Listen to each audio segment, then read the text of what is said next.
saying no when people are honestly fleeing one part? Because that wasn't what it was meant to deter. The whole idea of Rwanda was not to actually send people to Ireland. Well, no, but that's a byproduct. But we can't tell them where they go. It deters them from coming here. But these are people who are actually here at the moment. Yes, but deterring them from staying. But the ones we want to deter are the people crossing in the boats from Calais to Dover. Well, won't that deter the people crossing in the boats naturally? But it's not. I mean, it will eventually. I mean, look, if one part of it's working, how can you not say? But if this is happening in Ireland, why is it not happening in the Channel? Well, maybe it will start happening in the Channel. Well, 711, I mean, I think we had on the news, 50 have just crossed. That's small. 711 on Wednesday. We have the highest number for the first 3 months of this year that we've had before.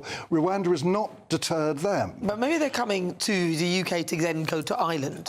Now, that which would be an interesting idea, because therefore we can rightly say that the last safe country a migrant comes to is the country that should be responsible for them. So they pass through France to get here, to claim asylum here. So all the people who said send them back to France were completely wrong, because what they've done is they've come here and they've gone on to Ireland. Whether this is to do... So what are you saying? They should stay in the UK? No, they should stay in Ireland. I mean, if they... Because we're not safe, according to the Irish anyway. We're an unsafe country, so they can't stay with us. That's one of the reasons they may have gone there.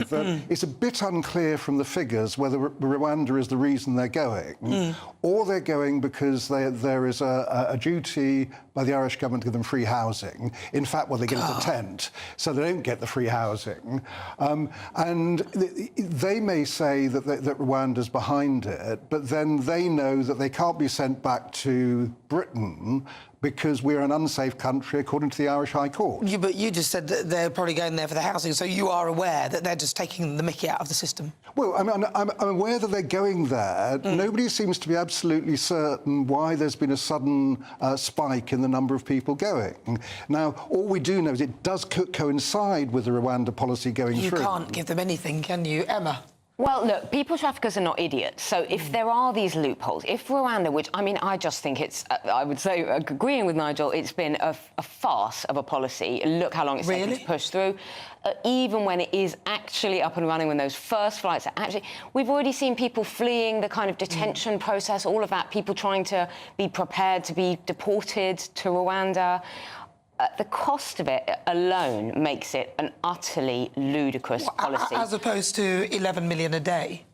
But as opposed... we cannot be spending over £500 million on... It's not going... We're not going to get thousands of people back to off to Rwanda. That's not going to work. But that's because... The people traffickers are not idiots. So they will, if this is a genuine loophole, but I also wonder, you know, they will have worked that out and they will then be travelling down from Belfast down to Dublin.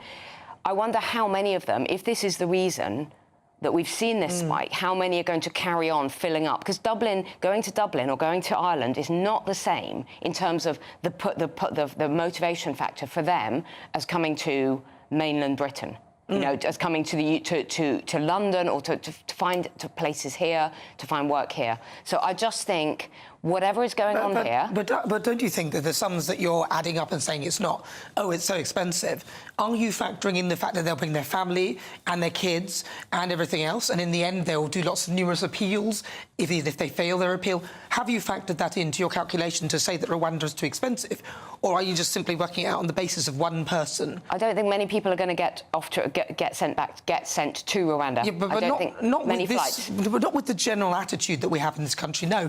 And the people traffickers, but the smugglers must be laughing when they see this. We could have at least got behind our government to try and do something because we will need a third country. But the people traffickers can watch the news, they can follow politics at whatever level as much as we can. They can see it's a chaotic thing. They can see that we're on the brink, that our government is on the brink of falling apart, the Rwanda government, the people who championed this scheme. So... Yeah, but aren't we the ones that are making sure that it's on the brink? Because we will need a third country. Because what do you do with a migrant who fails their asylum? Let me finish, sorry.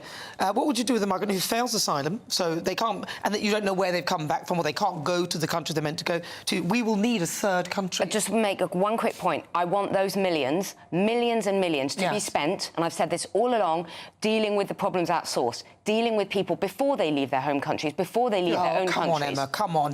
No, because we don't want to have them so over naive. here, and then we're pushing back the boats and putting them on naive, flights and Emma. housing them and then chasing Which them is around the Labour country which is and actually Labour dealing with policy. Do you endless think legal that appeals. when we give the money would be better spent. Do you think that when we give money in foreign aid... Yeah, foreign aid as a whole. But that's where the money will be coming from to these countries to deal with it. But, Nana, if you have a Let me finish, hold on. scheme- Do you think that that money goes to those people? No, It doesn't even no, get foreign there. aid is a massively corrupt Exactly. system. So It's what are you massively corrupt. It's suggesting? often loans. Yeah, so and, what are you and- suggesting? and- How are we supposed to deal with it at source? Well, it's not really our problem. in a better way, not the foreign aid budget. That's not our Instead of problem. spending it on stupid schemes like if you land. have It's a not our settle- problem, though, is it? Why is what's going on in Congo or somewhere else, or why is that always the problem of the United Kingdom? Why do we always It's have not. to It's a deal with it? worldwide problem. Everyone's suffering from that. But you're saying deal with it at source. We can't deal with the entire world. Well, we suffer from it less than most European countries. France, Germany, Italy, Spain have far more asylum seekers coming into their countries than we do. If you tackle it at source, which is what Emma's talking about, if you had a proper settlement scheme, that would deter people from crossing the channel. They don't want to cross the channel, they might drown. So I don't think they care about that. I think they're more interested in the house and the food and the money and all the things that we give them when they come here. They're going to come anyway, If they Nigel. didn't have to claim asylum on British soil, which is the current system, they could claim asylum from, say, a refugee camp. So then we still take them. So wherever they are, they can claim asylum, but still hang come. on. I mean, are you saying we don't take any asylum seekers at all? No, I'm saying that we take genuine asylum Well, seekers that's what we're talking and send about. people back who aren't asylum we're- seekers so to we're Well, we Rwanda. don't send them back. To Rwanda, exactly, we don't, because of people, I think, like you and even you, Nigel, who will Even me. literally put down, yes, you in particular, who will put down any policy. You're saying Rwanda's too expensive. I'm saying it's a balloon It's effect. a stupid policy. No, I'm it's not saying any policy The UN will work. used Rwanda as a place for asylum seekers to go. We need a third country. So whether it's Rwanda or somewhere else, we need a third country. But demonstrably, it hasn't worked. It has failed is in that Ireland. it has taken... Well, it's working in Ireland, but nobody seems to accept that it is working in this country, and people who are here, asylum seekers, are coming here and leaving this country because they're scared of Rwanda. Well, but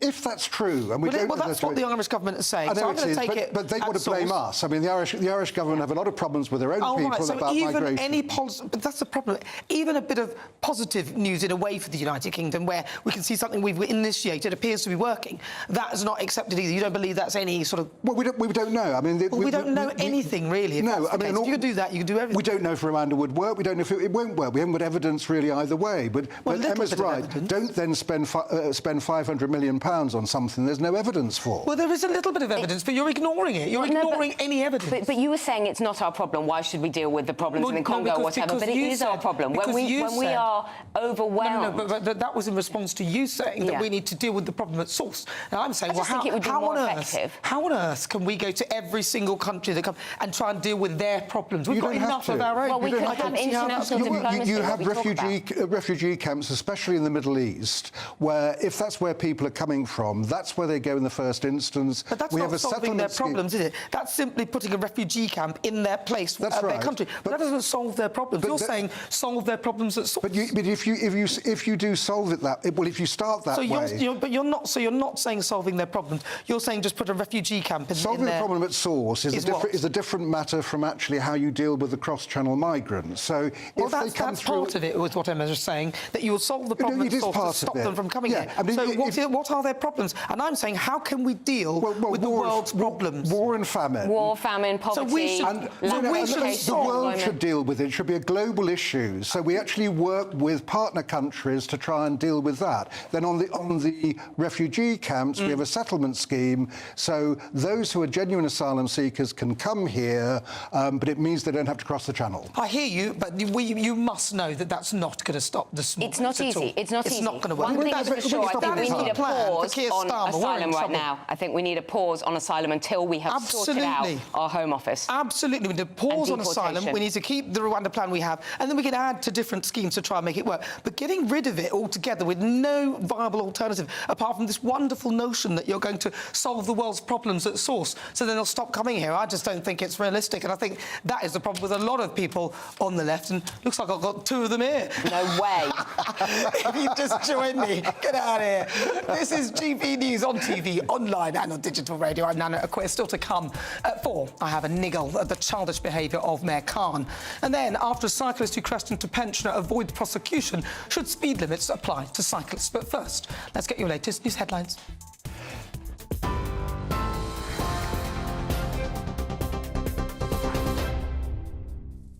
Very good afternoon from the newsroom. It's just gone 3:31 and a recap of the headlines this hour. Former Home Secretary Suella Braverman has told GB News today that Rishi Sunak needs to urgently change course following what she called the dire local election results.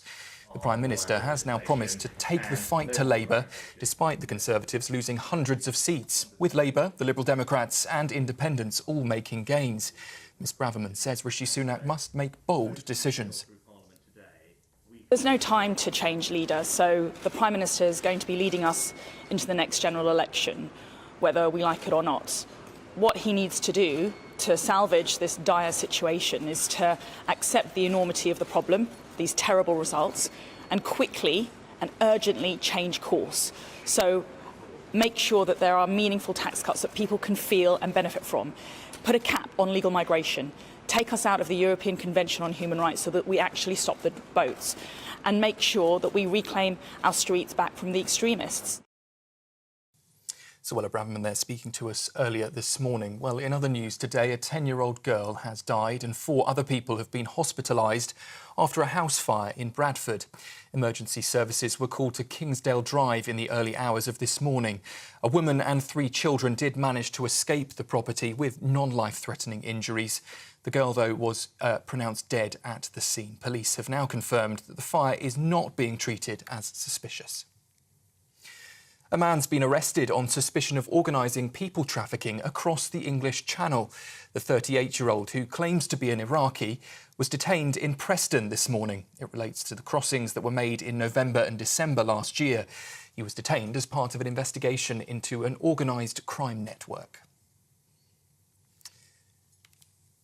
And finally, some news coming into us in just the last few minutes that actor Bernard Hill, best known for his roles in Titanic and the Lord of the Rings trilogy, has died, his agent confirmed. It comes just hours before the release of his latest project, Season 2 of the drama The Responders with Martin Freeman. Fans of the late cinema icon have been sharing their tributes on social media while also honouring their favourite performances from his career.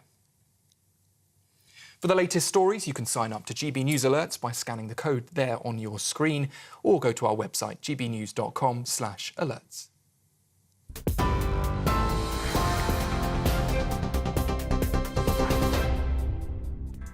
Good afternoon. This is GB News on TV, online and on digital radio. Coming up, after a cyclist who crashed into a pensioner avoids prosecution, should speed limits apply to cyclists? That's next. Don't go anywhere.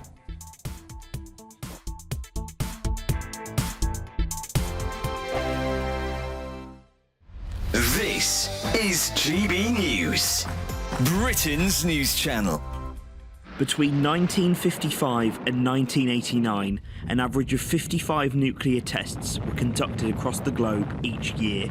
More than 30,000 young British and Commonwealth servicemen served at British test locations in Australia and the Pacific Ocean. But in the years since, those who were involved say they've been ignored and lied to about their exposure to radiation. For decades, Lab Rats International has represented the millions across the world exposed to fallout from the testing programmes and the families who still suffer today from illness and deformities. Last year, the government unveiled the Nuclear Test Medal, recognising the military, civilian and overseas staff and personnel who participated in Britain's nuclear testing programme in the 1950s. But for Lab Rats founder Alan Owen, whose own father was a nuclear test veteran, the work is only just beginning. In September, they launched a legal challenge to the Ministry of Defence to provide the test veterans full medical records, which they say they've been denied access to. We sit in this bubble as the nuclear test veteran community, fighting against the establishment. And they will say, ministers will go in Parliament and say, all you've got to do is apply for your medical records and they'll give them to you. It just doesn't happen. It's not a reality. They're not there to as easy, as accessible as just applying. They will fight you all the way. They will delay it. In response, a government spokesperson said, "We are grateful to all service personnel who participated in the British nuclear testing programme, which is why we have formally recognised them with an official medal. Nuclear test veterans who believe they have suffered ill health due to service have the existing and long-standing right to apply for no-fault compensation under the War Pension Scheme." The fight for these veterans and their families lives on because thousands who came before never got the recognition and justice for their service. GB News is the home of free speech. We were created to champion it, and we deliver it day in, day out. Free speech allows us all to explore and debate openly the issues most important to us, our families, and of course, the British people. Having challenging conversations to enlighten each other. Which is why we hear all sides of the argument. We are the People's Channel. We will always stand by the freedom to express yourself. On TV, radio and online. This is GB News, Britain's news channel. Join me, Camilla Tominey, every Sunday at 9:30 when I'll be interviewing the key players in British politics and taking them to task. This report basically says that he's not fit to stand trial. With an upcoming election looming over Westminster, now is the time for clear, honest answers. I agree. And that's precisely what I'll get. Is he indecisive? Incompetent? That's the Camilla Tominey Show at 9:30 every Sunday on GB News, the People's Channel, Britain's election channel.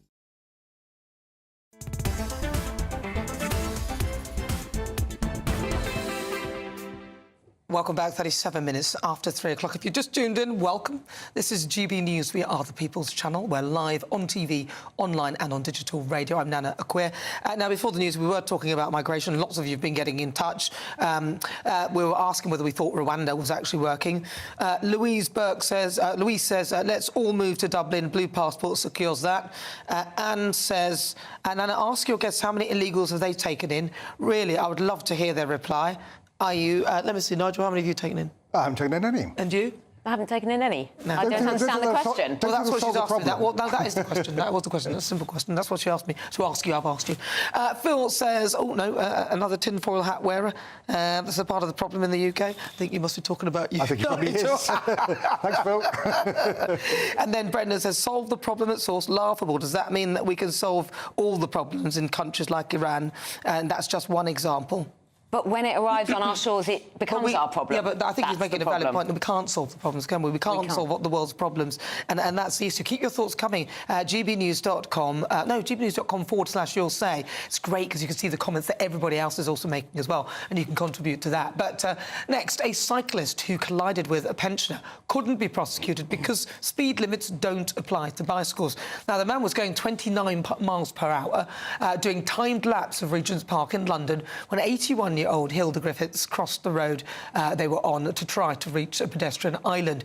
Now, the legal speed limit there is 20 miles per hour, and tragically, 59 days after the incident, Miss Griffiths died from head injuries, from the complications of the head injury that she incurred. But the cyclist couldn't be prosecuted because speed limits on roads only apply to mechanically propelled vehicles and not to cyclists. Wow.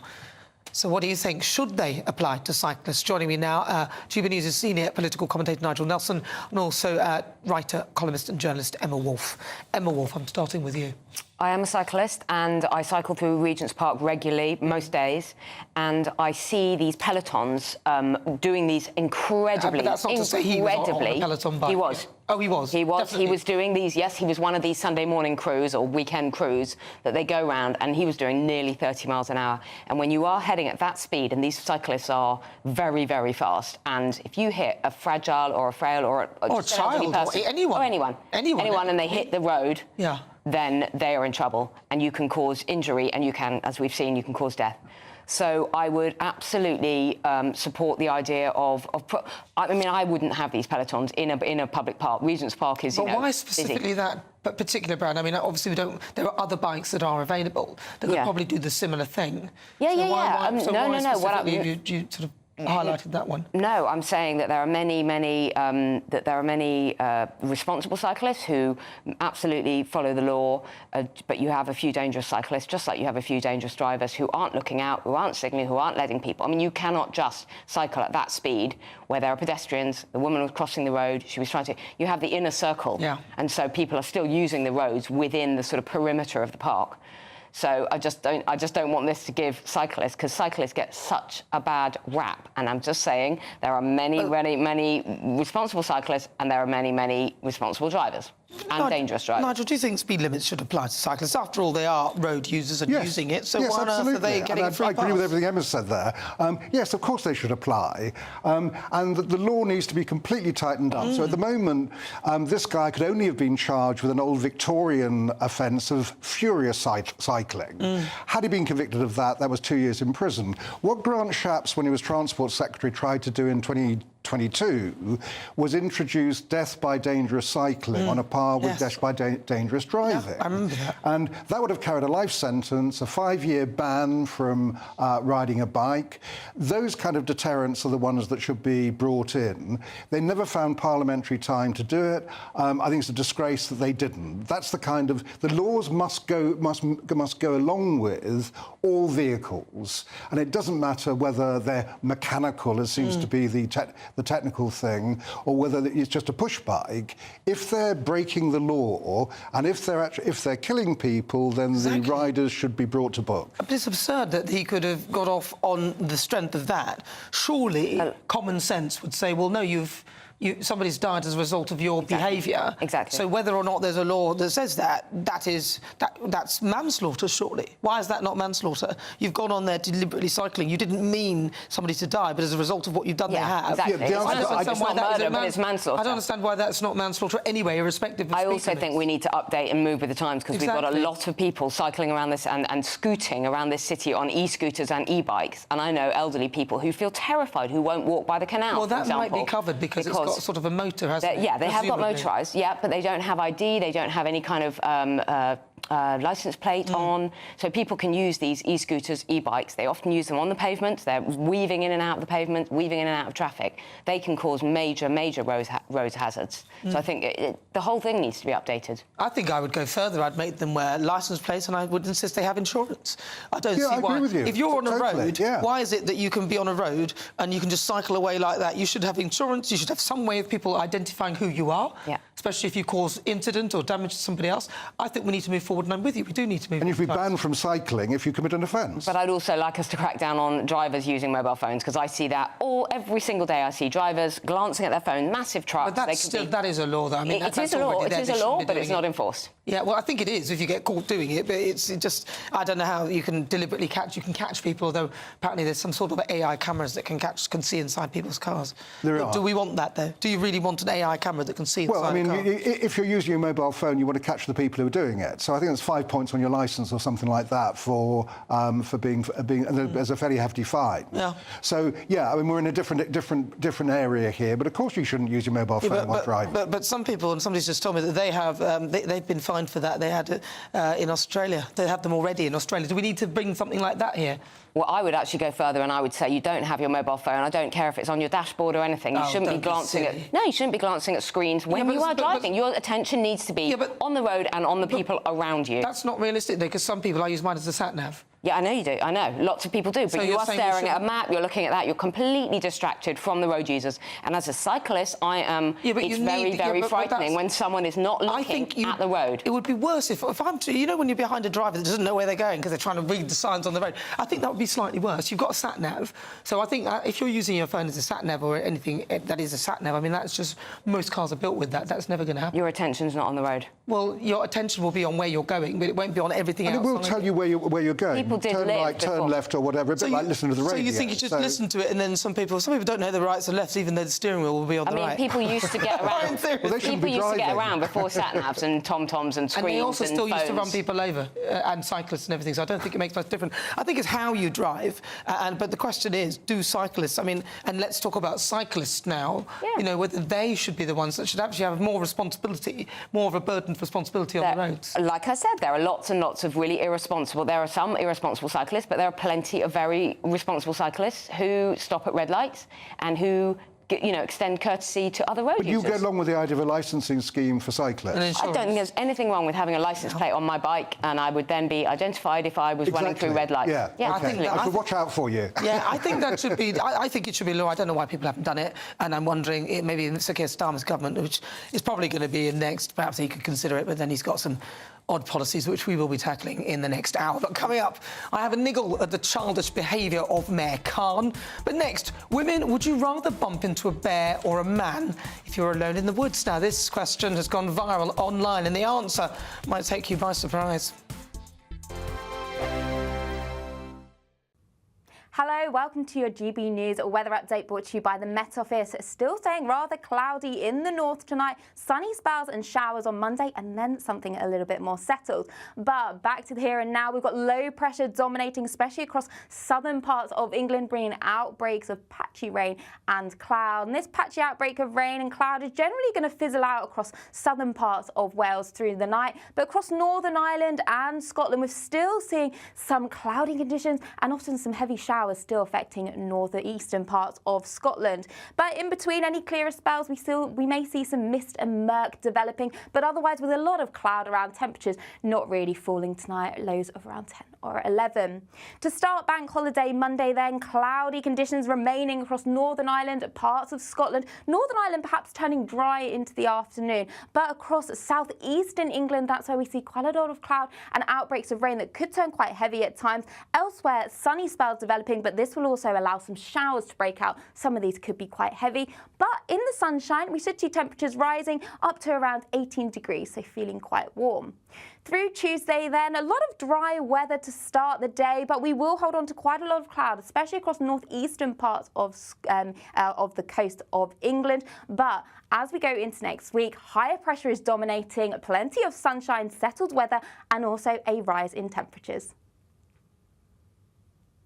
Join me, Camilla Tominey, every Sunday at 9:30 when I'll be interviewing the key players in British politics and taking them to task. This report basically says that he's not fit to stand trial. With an upcoming election looming over Westminster, now is the time for clear, honest answers. I agree. And that's precisely what I'll get. Is he indecisive? Incompetent? That's the Camilla Tominey Show at 9:30 every Sunday on GB News, the People's Channel, Britain's election channel.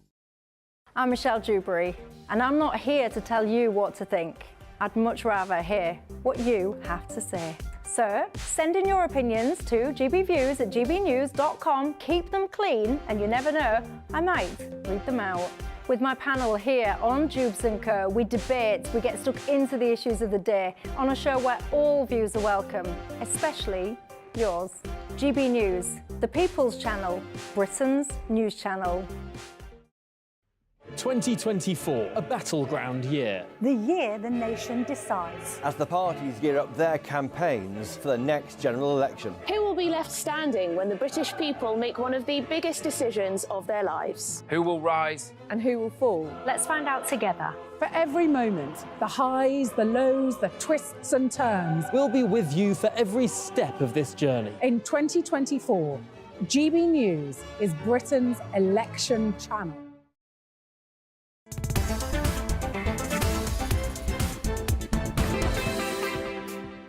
Hello, good afternoon. Welcome to GB News, online, on TV and on digital radio. I'm Nana Akua. This is The Clash. Lots of you have been getting in touch. We've been talking about all sorts of things today, Rwanda, Cyclist and everything. Fiona's been in touch. She says, Emma usually talks sense, but today she's on the same stuff as Nigel. Never. Never. Then there's one here which was interesting. William said, at last, a discussion on cyclists. I travel in London on a daily basis. Cyclists are a complete nightmare. No regard for any other road users or pedestrians. Came through red lights all on a regular basis. Also, vast majority will have no lights, particular problem in the early mornings. The argument that in Europe they're respected is all well and good, but you don't see cyclists ignoring red lights at junctions as you do here. I have no sympathy whatsoever with cyclists when they come across, as they show total disregard to everyone else, not to mention the number of bikes that litter every pavement.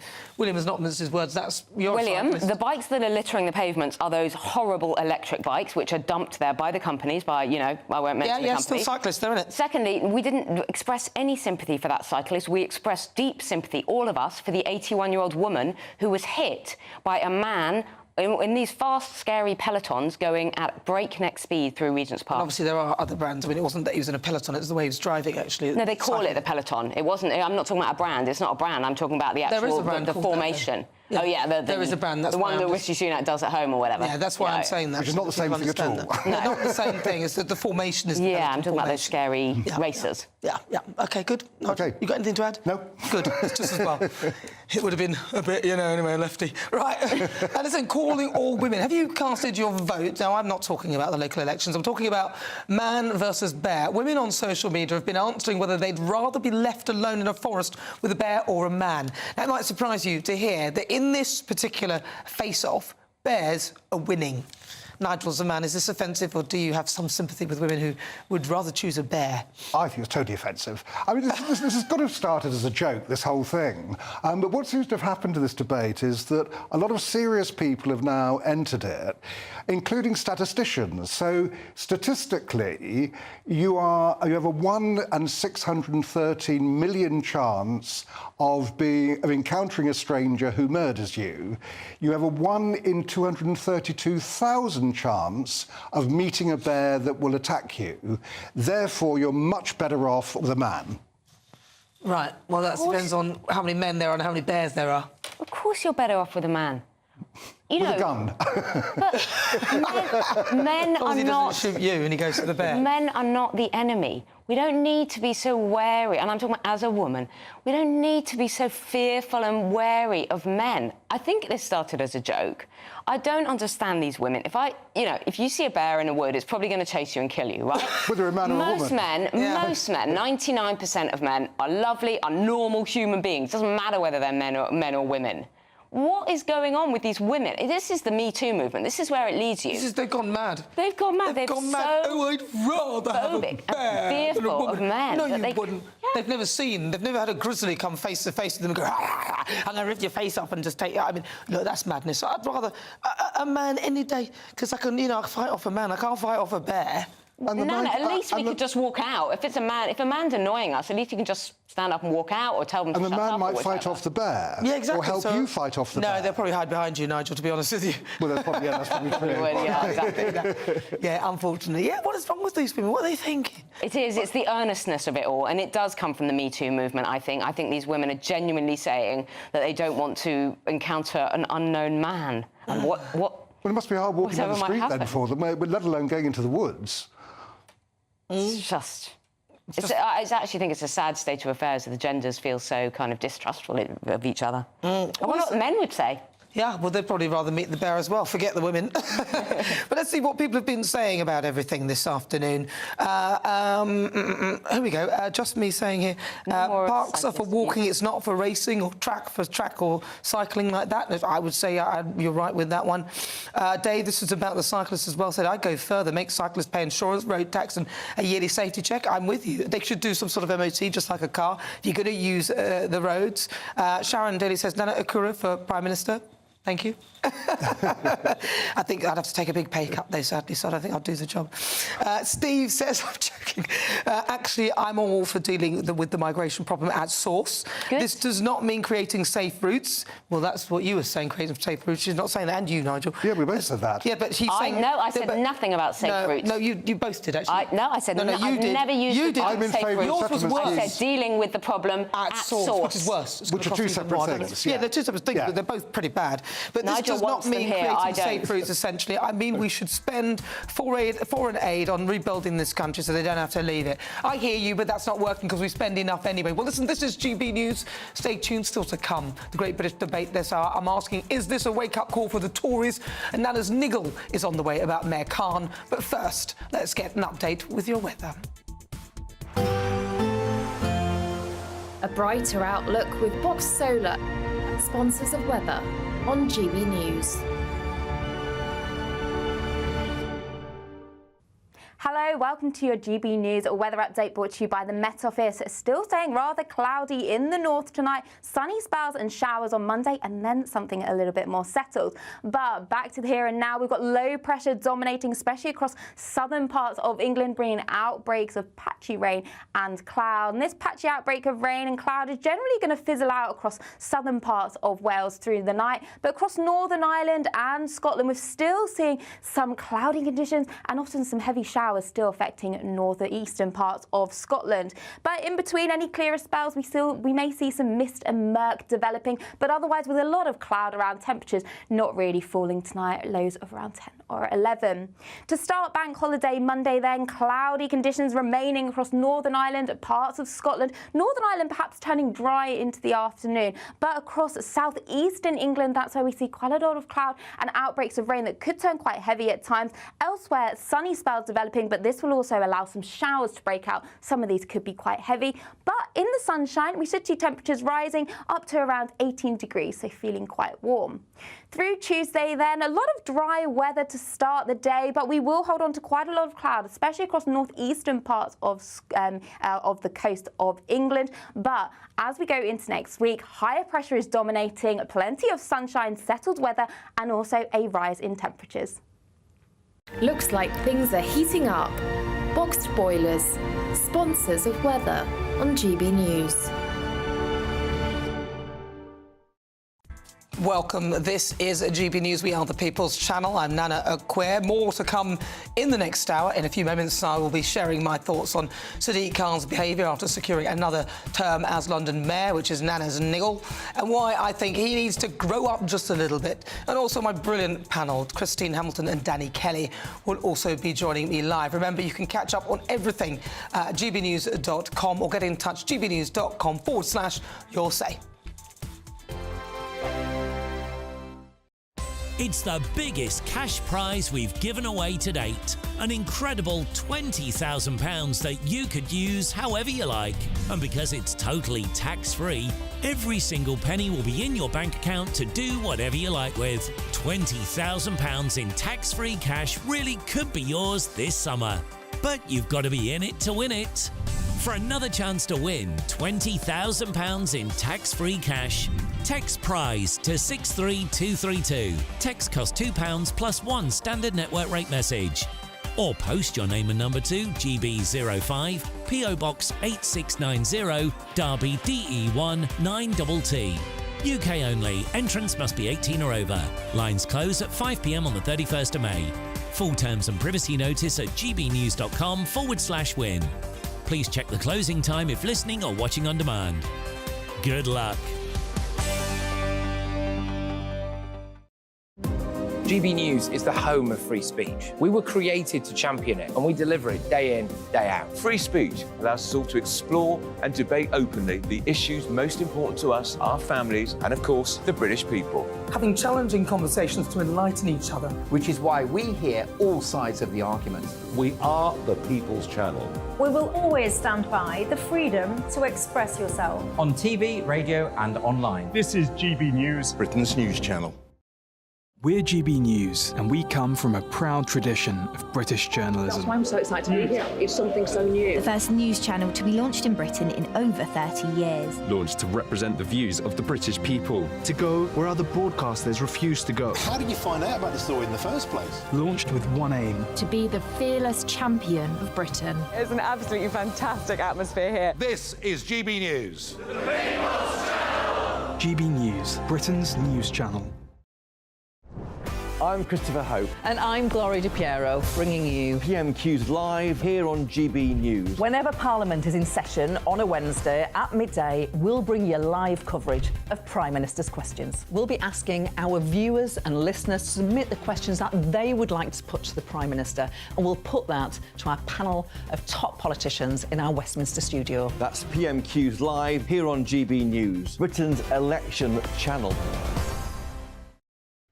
2024, a battleground year. The year the nation decides. As the parties gear up their campaigns for the next general election. Who will be left standing when the British people make one of the biggest decisions of their lives? Who will rise? And who will fall? Let's find out together. For every moment, the highs, the lows, the twists and turns. We'll be with you for every step of this journey. In 2024, GB News is Britain's election channel.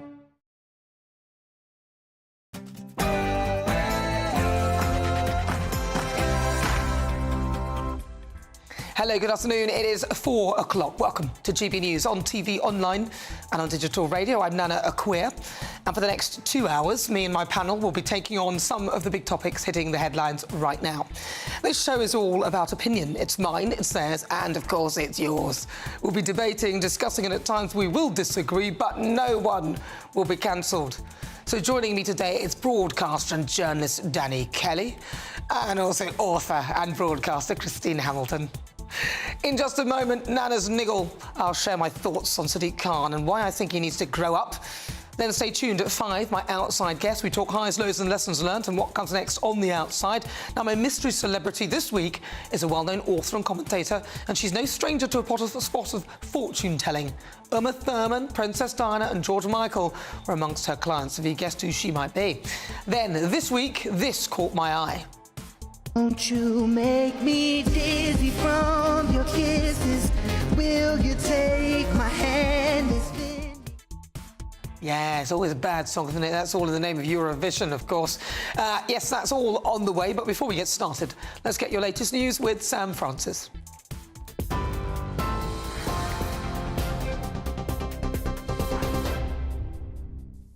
Nana, thank you very much and good afternoon to you. It's just gone 4 o'clock and leading the news today, Rishi Sunak is facing yet more turmoil within his party after a disappointing set of local mayoral and local election results. The Conservatives lost hundreds of seats, with Labour, the Liberal Democrats and Independents all making gains.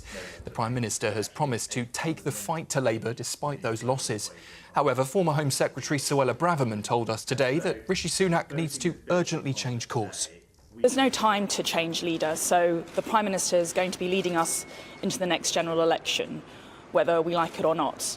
What he needs to do to salvage this dire situation is to accept the enormity of the problem, these terrible results, and quickly and urgently change course. So make sure that there are meaningful tax cuts that people can feel and benefit from. Put a cap on legal migration. Take us out of the European Convention on Human Rights so that we actually stop the boats, and make sure that we reclaim our streets back from the extremists.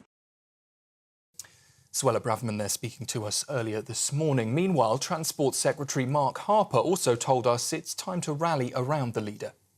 I think all Conservatives now need to get behind the Prime Minister, as the Chairman said in his article this morning, and take that message to the country. We see from the analysis that experts have done that the results show that the position is closer than the polls are suggesting, so everything is to fight for the next election, and we're absolutely up for that fight. Sadiq Khan is beginning his third term as London Mayor after securing a majority of over 275,000 votes over his Conservative rival Susan Hall yesterday. Mr Khan has accused the Tories of running a campaign of fear-mongering and, he said, non-stop negativity. He also added that London has rejected hard right-wing populism. Miss Hall, though, is urging him to reform the Metropolitan Police and to make London safe again. Mayor Khan says he is still excited for the future. Londoners want to see a change in government, and what they're excited about is the chance of a Labour mayor working with a Labour government led by Keir Starmer. I'm excited. The last time that happened was 20 years ago, and us working together, Keir, the Cabinet, a Labour mayor, Londoners will see a transformed city. I can't wait. And staying with news from the local elections, Sir Keir Starmer has said that he's determined to win back the trust of voters who turned away from the Labour Party over its stance on Gaza. They lost some council seats to independents and to George Galloway's Workers' Party of Britain. Pat McFadden is Vice-Chair of Labour Friends of Israel, and he told us the party will support Palestinians in government. But two things have guided our position all along. One is the one that you just mentioned, which is Israel's right to defend itself after the appalling attacks on October the 7th. That will remain. We will stick up for that. But we also want to see a better future for the Palestinian people. And if we were to be elected at the coming election, that would be a big foreign policy priority for us. Pat McFadden speaking to GB News this morning. In other news, a 10-year-old girl has died in a house fire in Bradford in the early hours of this morning. Emergency services were called to reports of a blaze in Kingsdale Drive just after 1 a.m. A woman and 3 children, we understand, did manage to escape that property. They have been taken to hospital for treatment, though their injuries are not thought to be life-threatening. Sadly, though, a 4th child was found inside the house and died at the scene. Investigators now working to establish how the blaze started. Police, though, have said it's not being treated as suspicious. A man has been arrested today on suspicion of organising people trafficking across the English Channel. The 38-year-old, who claims to be an Iraqi, was detained in Preston this morning. It relates to crossings made in November and December last year. He was detained as part of an investigation into an organised crime network. Benjamin Netanyahu claims the next 7th of October attack, he says, is only a matter of time away if Israel agrees to a ceasefire set out by Hamas. Negotiations are continuing in Cairo, with the terror group engaging with Egyptian and American mediators. However, the Israeli Prime Minister has refused a deal which would see the release of hostages in exchange for a pause in fighting. And finally, news into us in the last hour or so that actor Bernard Hill, best known for his roles in Titanic and Lord of the Rings, has died today. It comes just hours before the release of his latest project, Season 2 of the drama The Responder. Fans of the late cinema icon have been sharing tributes on social media, and they've also been honouring their favourite performances from his career. Those are the headlines. More to come with Nana throughout the rest of this afternoon. Until then, you can sign up to GB News Alerts by scanning the code on your screen or go to gbnews.com/alerts.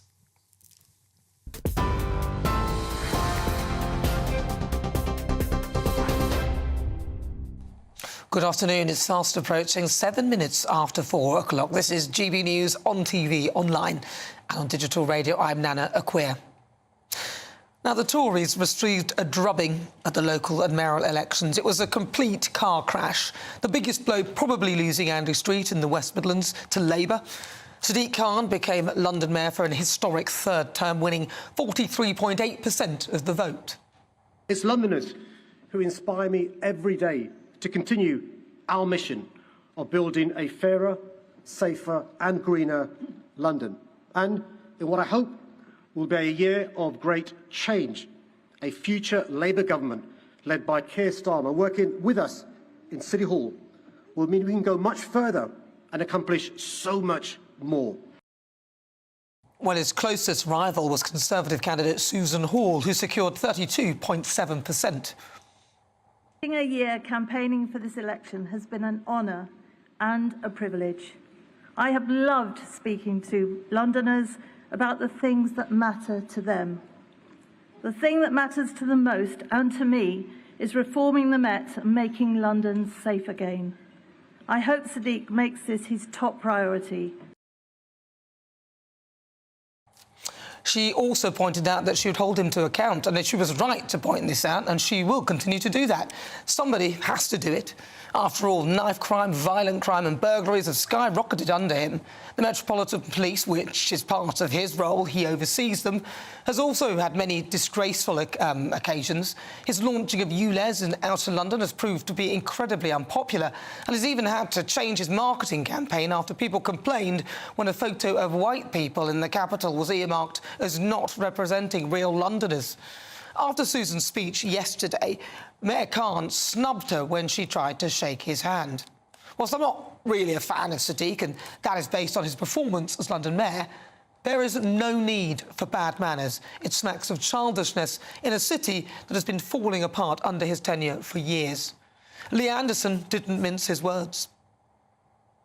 Well, I've got to be careful what I say about the Labour Mayor. I don't want to give him too much of a hard time. He's absolutely useless. He's been a disaster for this country. He's been a disaster for London, and he needs booting out of the next mayoral election in 4 years' time. He's an absolute disaster for our capital city. And you'll see over the next 4 years what he does to that city. He'll rob the motorists blind, knife crime will go up, violent crime will go up, and he'll be sneering away in his ivory tower, and I will keep calling him out.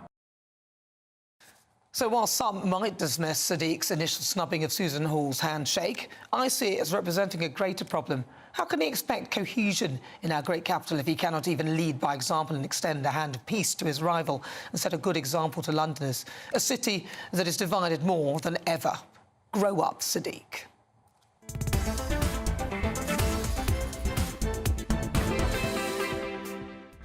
So before we get stuck into the debate, here's what else is coming up today. For the Great British Debate this hour, I'm asking, is this the wake-up call the Tory party needed? It's been a bruising weekend for the Conservatives, losing hundreds of council seats and suffering a shock loss in the West Midlands mayoral contest. So for the Great British Debate this hour, I'm asking, is this the wake-up call the Tory party needed? Then at 4:50 is Worldview. We'll cross live to Los Angeles to speak to Paul Dudridge, host of the Politics People podcast, and get the latest on Donald Trump. Plus, we'll also go to live to Israel to join Uri Geller in Tel Aviv to give us the latest on the Israel-Gaza ceasefire talks. At 5, it's this week's Outside. I'm joined by someone who's had an extremely interesting career to take a look at life after the job. We talk highs, lows and lessons learned and what comes next on the Outside. Now, my mystery guest this week is a well-known author and commentator, and she's no stranger to a spot of fortune-telling. Uma Thurman, Princess Diana and George Michael are amongst her clients, and in 2018, she appeared on Celebrity Big Brother. Any ideas who she might be? Well, that is coming up in the next hour. As ever, tell me what you think on everything we're discussing. Go to gbnews.com/your say.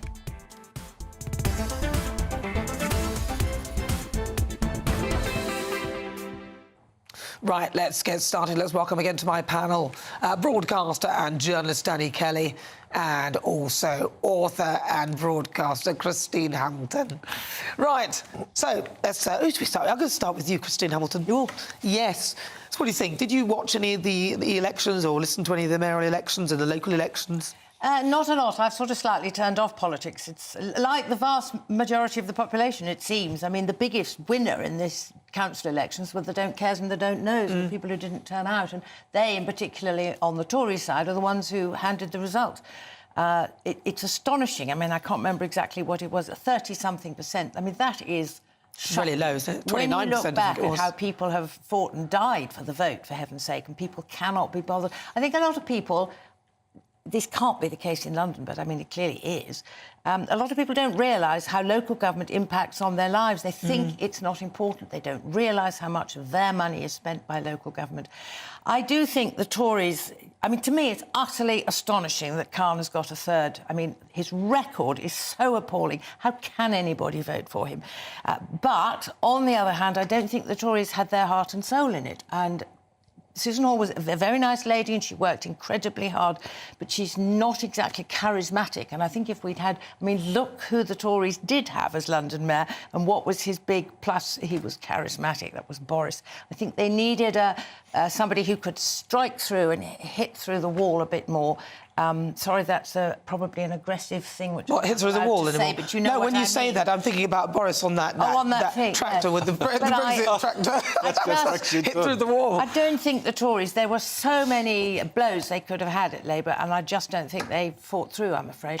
Khan can't be that bad. He's being re-elected for the third term. Well, that's the point, isn't it? You know, I'm not a Londoner. I wouldn't want to live in London, but he can't be that bad. Londoners have elected him once again. Just going back to the little video... But why? Well, you'll have to ask the people who voted for him. I will. I don't know.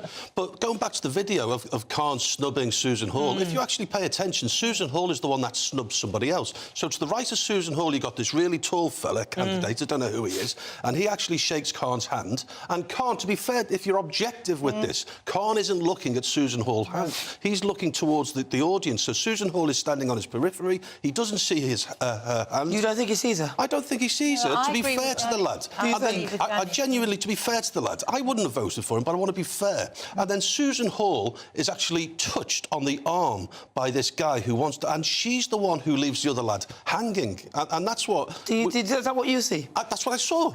So Khan doesn't see Susan Hall. Khan sees Susan Hall, gives her a limp-wristed, half-hearted handshake, and then this other lad comes in, shakes Khan's hand. And to be fair to him, he does eventually shake a hand. But it didn't take him... I agree with Danny. I don't think he saw her initial hand. Oh, I think it was. No, did any of you see the sort of London mayoral sort of hustings on the BBC? No, I didn't. Well, if you'd seen that, you might take a different view.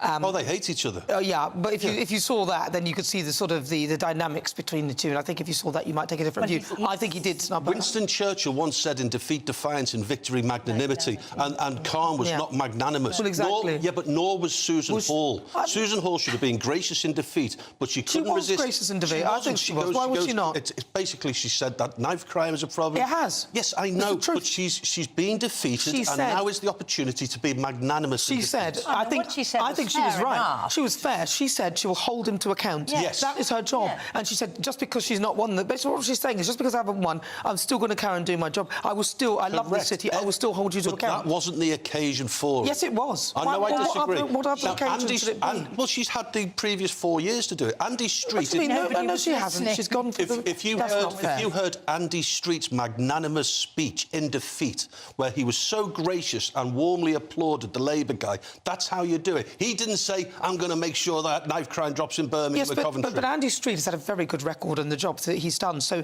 where he has made a really positive impact. If you look at Sadiq Khan's record, the same cannot be said. So what she's saying is, just because you've got this role doesn't mean that I'm going to stop doing my job and holding you to account. And I think a lot of Londoners who would have liked her to get in are very pleased that she's there to hold him to account. I think she should have been gracious in defeat. That is gracious. I think that is great. That is gracious. I think he was ungracious by not shaking her hand. I think you're making a mountain out of a molehill. I mean, I think what she said... You're quite right, fair. Magnanimous in defeat, of course. And what she said, I thought, was fine. What's wrong with saying I'm going to hold your feet to the fire? She should say congratulations, Mr Khan. We've had our disagreements over the last 6 months with the hustings. I wish you all the best, but please remember... So she should be disingenuous. Oh, come on, this is a big chance. I don't think you should be disingenuous. I think you should be honest. So why did she say well done to him, then? What are you saying? She said well done to him. She said well done. So what's wrong with that? That's magnanimous. So what are you saying? Are you saying that now she's magnanimous? Part of being magnanimous would be her saying, that's not good enough. Congratulations, Mr Khan. What's the difference between well done and congratulations? So we agree. She should have... if she's going to say well done, no, we don't she should have said she's already said well done, and then she said what she would do. Part of her speech should have been congratulatory. So you think she should just, like, sugarcoat everything on the top and just be super sugar sweet, sicky nice? I think she should have congratulated him. She did. She said well done, as you even said yourself. That was in private. When she was trying to grab his hand. Part of the speech should have been congratulations. I don't think so. I think she's right in what she said. You're dancing around on the head of a pin. No, but that's what he wouldn't be able to. I might be able to. That's what the talking point is about. Is about whether she was snubbed. No, but the difference between well done and congratulations... I mean, come on. I think, listen, it is... I know only too well how awful it is to stand up there when you've lost, and my heart goes out to Andy Street, actually, because he, I think, has been a thunderingly good mayor, like Andy Burnham has, too. They both deserve to win. Go watch Andy Street's speech. Yes, but that will show you how you should have done it. No, but if somebody's done a woeful job in the role, and only his record is what we're judging by, then I think Susanna was absolutely... Because people... It's a democracy. I'm not going to call people names like Wes Streeting, who called people who voted for Suzanne Hall. No, I'm just saying I'm not going to call people names who voted for Sadiq Khan, like Wes Streeting, who called people who voted for him white supremacists, which I think is amazing. Voted for Susan Hall, not Sadiq Khan. That's what I said, Susan Hall. Got it the other way around. Well, anyway, that's what I meant. It's because Danny keeps interrupting me when I'm trying to finish what I'm saying. Be quiet. It's a dialogue. Just be quiet. Right. He said, what do you mean? It's a dialogue. I speak, you listen, that's how it works. Right. What do you think? gbviews@gbnews.com, or why not? gbnews.com/your say. It's coming up to 18 minutes after 4 o'clock. This is GB News on TV, online and on digital radio. I'm Nana Akua. Coming up, World View. We'll cross live to Los Angeles to speak to Paul Dudridge, and also off to Tel Aviv to have a word with Uri Geller. Next, so it's time for the Great British Debate this hour, and I'm asking, is this the wake-up call the Tory party needed? I've got a poll up right now on X asking you that very question. Is this the wake-up call the Tory party needed? Tell us what you think. gbnews.com/your say.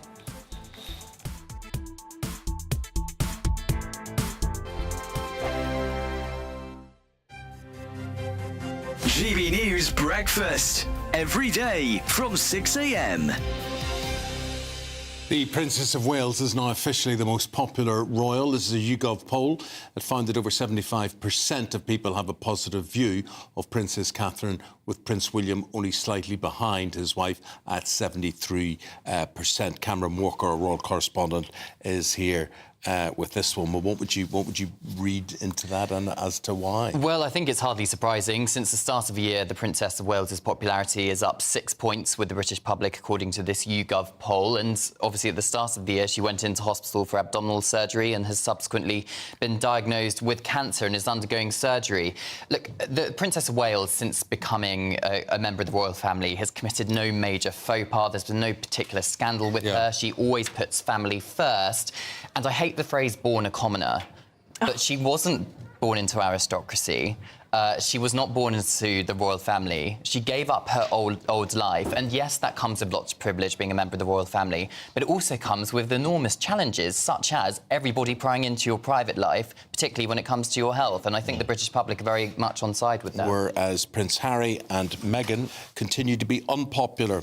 76 compared to 31% having a positive opinion of Prince Harry, and only 26%, 50 points less than Princess Catherine is Meghan. Yes, still not looking great for Harry and Meghan. Prince Andrew is far below them as well. Doing well on negative views, meaning fewer people have negative views about her than anyone else, is the Princess Royal, Princess Anne. Indeed, yes. The most hard-working royal, if you go by the number of engagements she carries out each year. No nonsense, no fuss. She never gets herself into any kind of arguments or scandals. I'm Andrew Doyle. Join me at 7 o'clock every Sunday night for Free Speech Nation, the show where I tackle the week's biggest stories in politics and current affairs with the help of my 2 comedian panellists and a variety of special guests. Free Speech Nation, Sunday nights from 7 on GB News, the People's Channel, Britain's news channel. Sunday nights on GB News. From 6, Neil Oliver. At 7, it's Free Speech Nation with Andrew Doyle. At 9, Mark Dolan. And at 11, get set for the week ahead with headliners. Tomorrow's papers tonight. GB News, the People's Channel, Britain's news channel. Every Sunday from 11, join Michael Portillo. There will be topical discussion, looking at the week before and the week to come. So kick back and relax at 11 a.m. on Sundays on GB News with me, Michael Portillo. GB News, the People's Channel, Britain's news channel.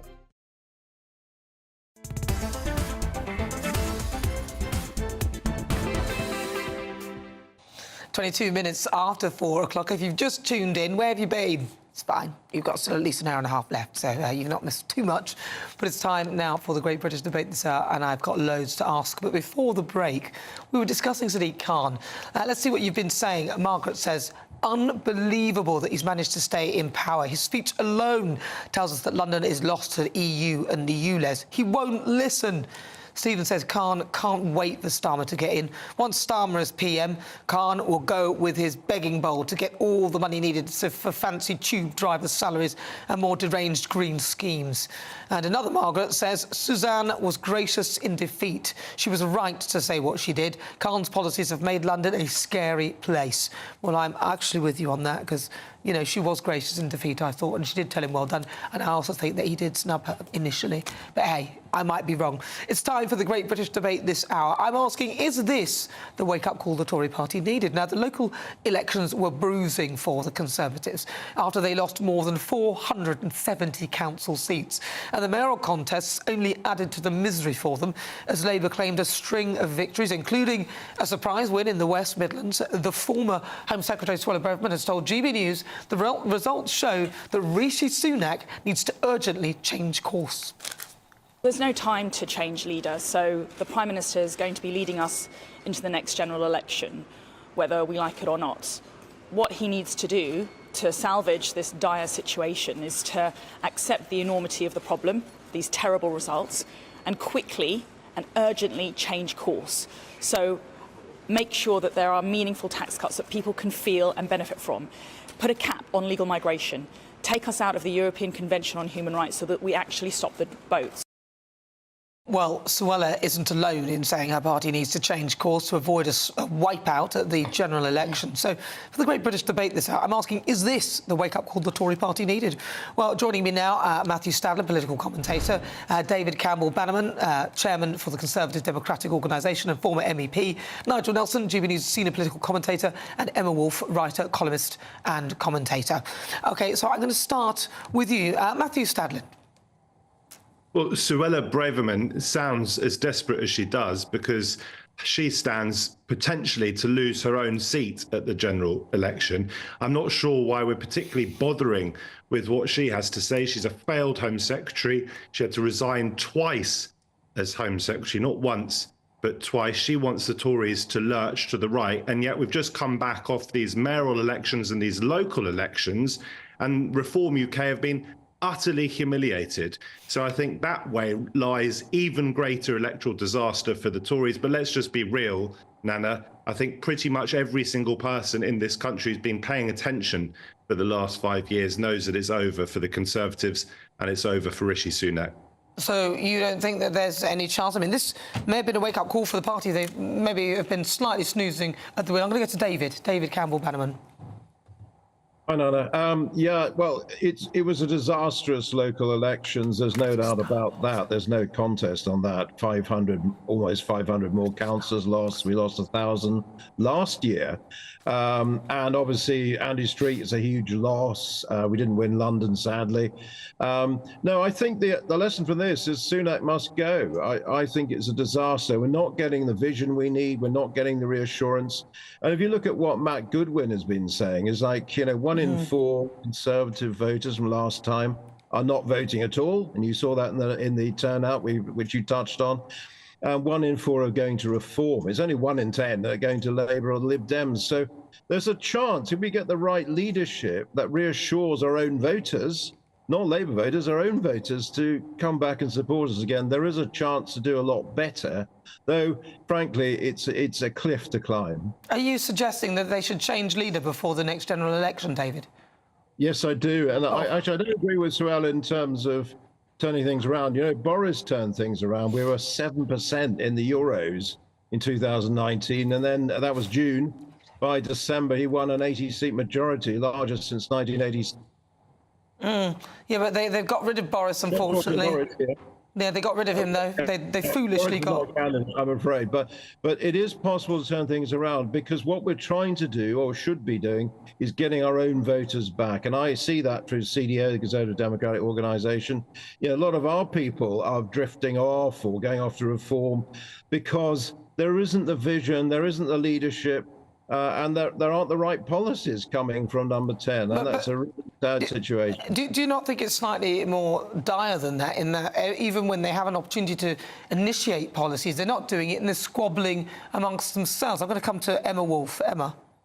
The idea that with only a few months to go, that we would now plunge into yet another Conservative leadership contest, I think is for the birds.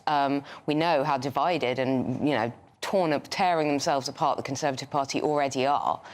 So, no, I don't think that's an option. I mean, the idea that this is a wake-up call, that the last few days, the results of the local elections and the mayoral elections are a wake-up call. Well, how have they been sleeping on this? I mean, the polls have been plummeting for months and months and months now. They should have been on manoeuvres. They should have been taking emergency action way before this. There are so many Conservatives right now who do not know how to vote. Well, they probably thought that they had taken emergency action by changing their leader, Boris Johnson, to change him to, what was it, Liz Truss, and then to change to Rishi Sunak. And since Sunak has come in, his popularity has been sinking. The Conservative has been plummeting in the polls, as I say. It clearly has not worked. Nigel Nelson. Yeah, I mean, I think Suella Braverman's right. There isn't any time to change leader. It would be mad to go and do that now.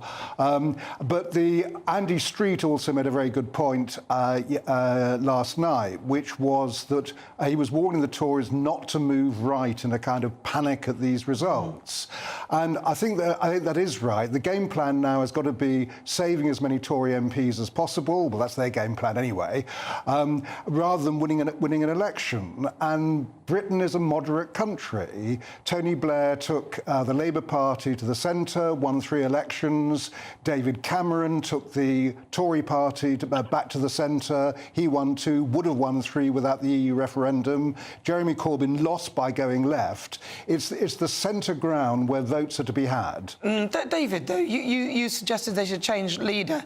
I mean, do you not think that would literally be the last straw for potential voters or people who are prepared to stick with them?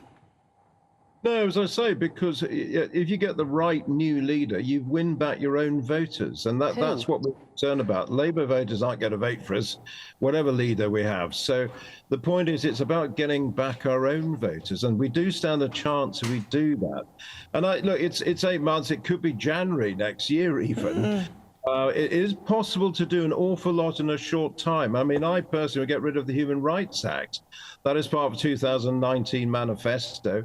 And if we do that, we're halfway towards getting rid of the ECHR, because that's what Blair introduced, to incorporate the ECHR into our courts. So there's a lot that can be done in 6 months. And if you reassure your own voters, they will consider coming back very seriously. And at the moment, they're not.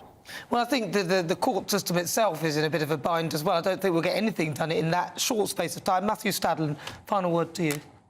Yeah, I mean, I just want to point out, remind everybody that we have had 3 prime ministers, 3 Conservative prime ministers, since all of us last, and everyone watching last, had an opportunity actually to put an X in the box at a general election. Labour now hold 11 out of the 12 metro mayoralties. The local elections have been catastrophic, as we've been discussing, for the Conservatives. And when we get to the general election, there are some really important factors that were in play in 2019 that no longer are. Boris Johnson, and I thought very little of him, as I'm sure you realise, as a politician, but he was a brilliant election winner. He's no longer there. Jeremy Corbyn was an election loser. He is no longer there. Brexit was a toxic topic. That is not as toxic as it used to be. And above all, perhaps, the Tories at that point, with a bit of Lib Demry mixed in, had been in power for 9 years. Now they've been in power for 14 years. And I think British politics is cyclical. People are tired of the Tories. It's over. Right, OK, you say it's over. So very briefly, I just yes or no then. Do you think this is a wake-up call for the Tory party? Matthew Stadlen, yes or no? No. Also to you, David, yes or no? Yes, big time. Emma Wolf, yes or no? Yes. And Nigel Nelson? Yes, but they won't learn. OK, well, maybe they've woken up just a little bit too late. Thank you so much for your thoughts, all of you there. Thank you so much to Matthew Stadlen, political commentator, David Campbell-Bannerman, chairman of the Conservative Democratic Organisation and former MEP, Nigel Nelson, GBNews' senior political commentator, and Emma Wolf, writer, columnist and also commentator. So what do you think at home? GB News on TV, online and on digital radio. We will continue with the Great British Debate this hour. Is this the wake-up call the Tory party needed? You'll hear the thoughts of my panel. But first, on the way, let me not just remind you, my outside guest, that's on the way, a mystery lady. She's well known for many things. She's a psychic. She's worked with people like Princess Diana and George Michael, even appeared on Celebrity Big Brother. Who is she? She'll be here around about 5. First, let's get your latest news with Sam Francis.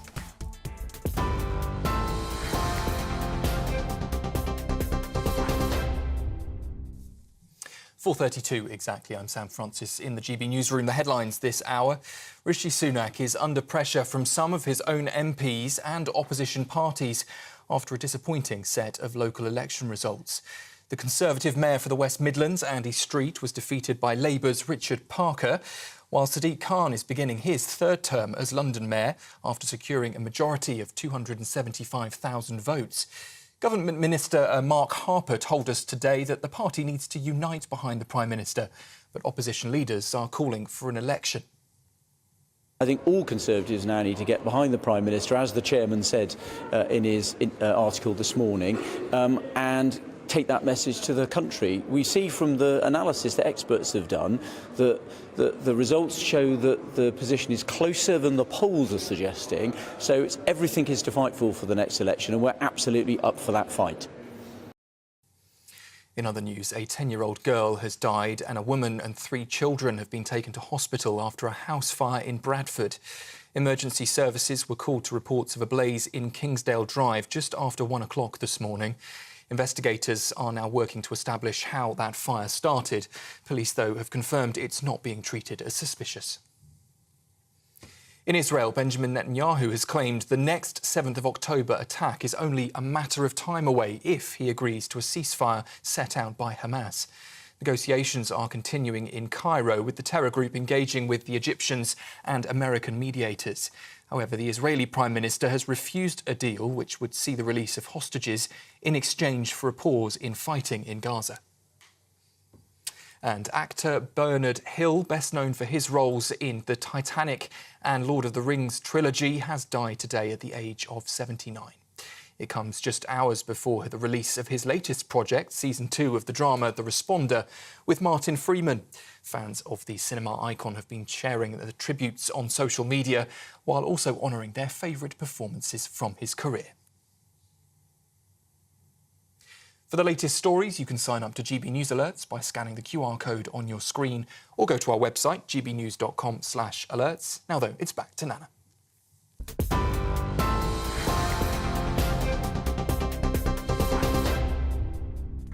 Thank you, Sam. 35 minutes after 4 o'clock. It's fast approaching. I'm Nana Akua. Coming up, Worldview will cross live to Paul Duddridge in Los Angeles, and also Uri Geller, who's live in Tel Aviv in Israel. We'll get the latest on what's happening there. Next, though, it's time for the Great British Debate this hour. And I'm asking, is this the wake-up call the Tory party needed? I've got a poll up right now on X asking you that very question. Is this the wake-up call the Tory party needed? Tell me what you think. Go to gbnews.com/your say. Britain's newsroom, weekday mornings from 9:30. Men's mental health. Yeah. Men are starting to talk a lot more. Yeah. You've been through a lot of stuff that people don't know about. Yeah, I mean, the last few years for me have been very, very difficult. People see me on tour, performing, making music, but myself and my wife, we went through 2 miscarriages. Oh. Wow. For us, that was a very devastating time and very difficult to know how to kind of process those emotions. And I guess as a man, I did the thing of bottling up my emotions, and where I feel comfortable to be able to express myself is in the studio, whereas, she had obviously a different reaction to, what happened to us, because not only was it happening to her mentally, psychologically, but it was happening to her physically as well. And I think something that she really wanted to see from me was that sensitivity and that emotion. And I thought that as a man, being strong was trying to bottle up my emotions and just show her that, that I'm being strong for her. But actually being strong is talking about it. And what's happened ever since I've started to talk about it is I've spoken to more men that have experienced baby loss. My wife forced out of me, how do you feel?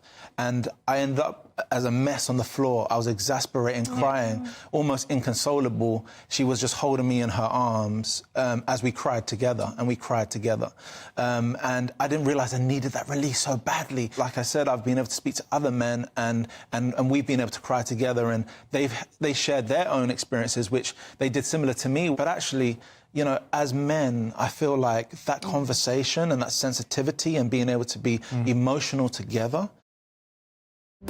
GB News is the home of free speech. We were created to champion it, and we deliver it day in, day out. Free speech allows us all to explore and debate openly the issues most important to us, our families, and of course, the British people. Having challenging conversations to enlighten each other. Which is why we hear all sides of the argument. We are the People's Channel. We will always stand by the freedom to express yourself. On TV, radio, and online. This is GB News, Britain's news channel. Are the newspapers getting you down? My wife didn't divorce me that month. Struggling to separate the wheat from the chaff? I know that it's a bit of a circus at the best of times.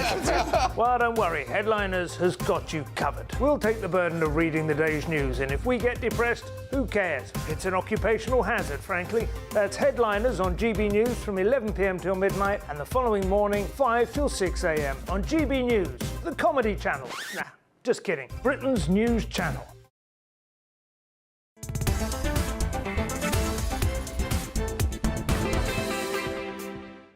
Welcome back. It's just coming up to 39 minutes after 4 o'clock. This is GB News.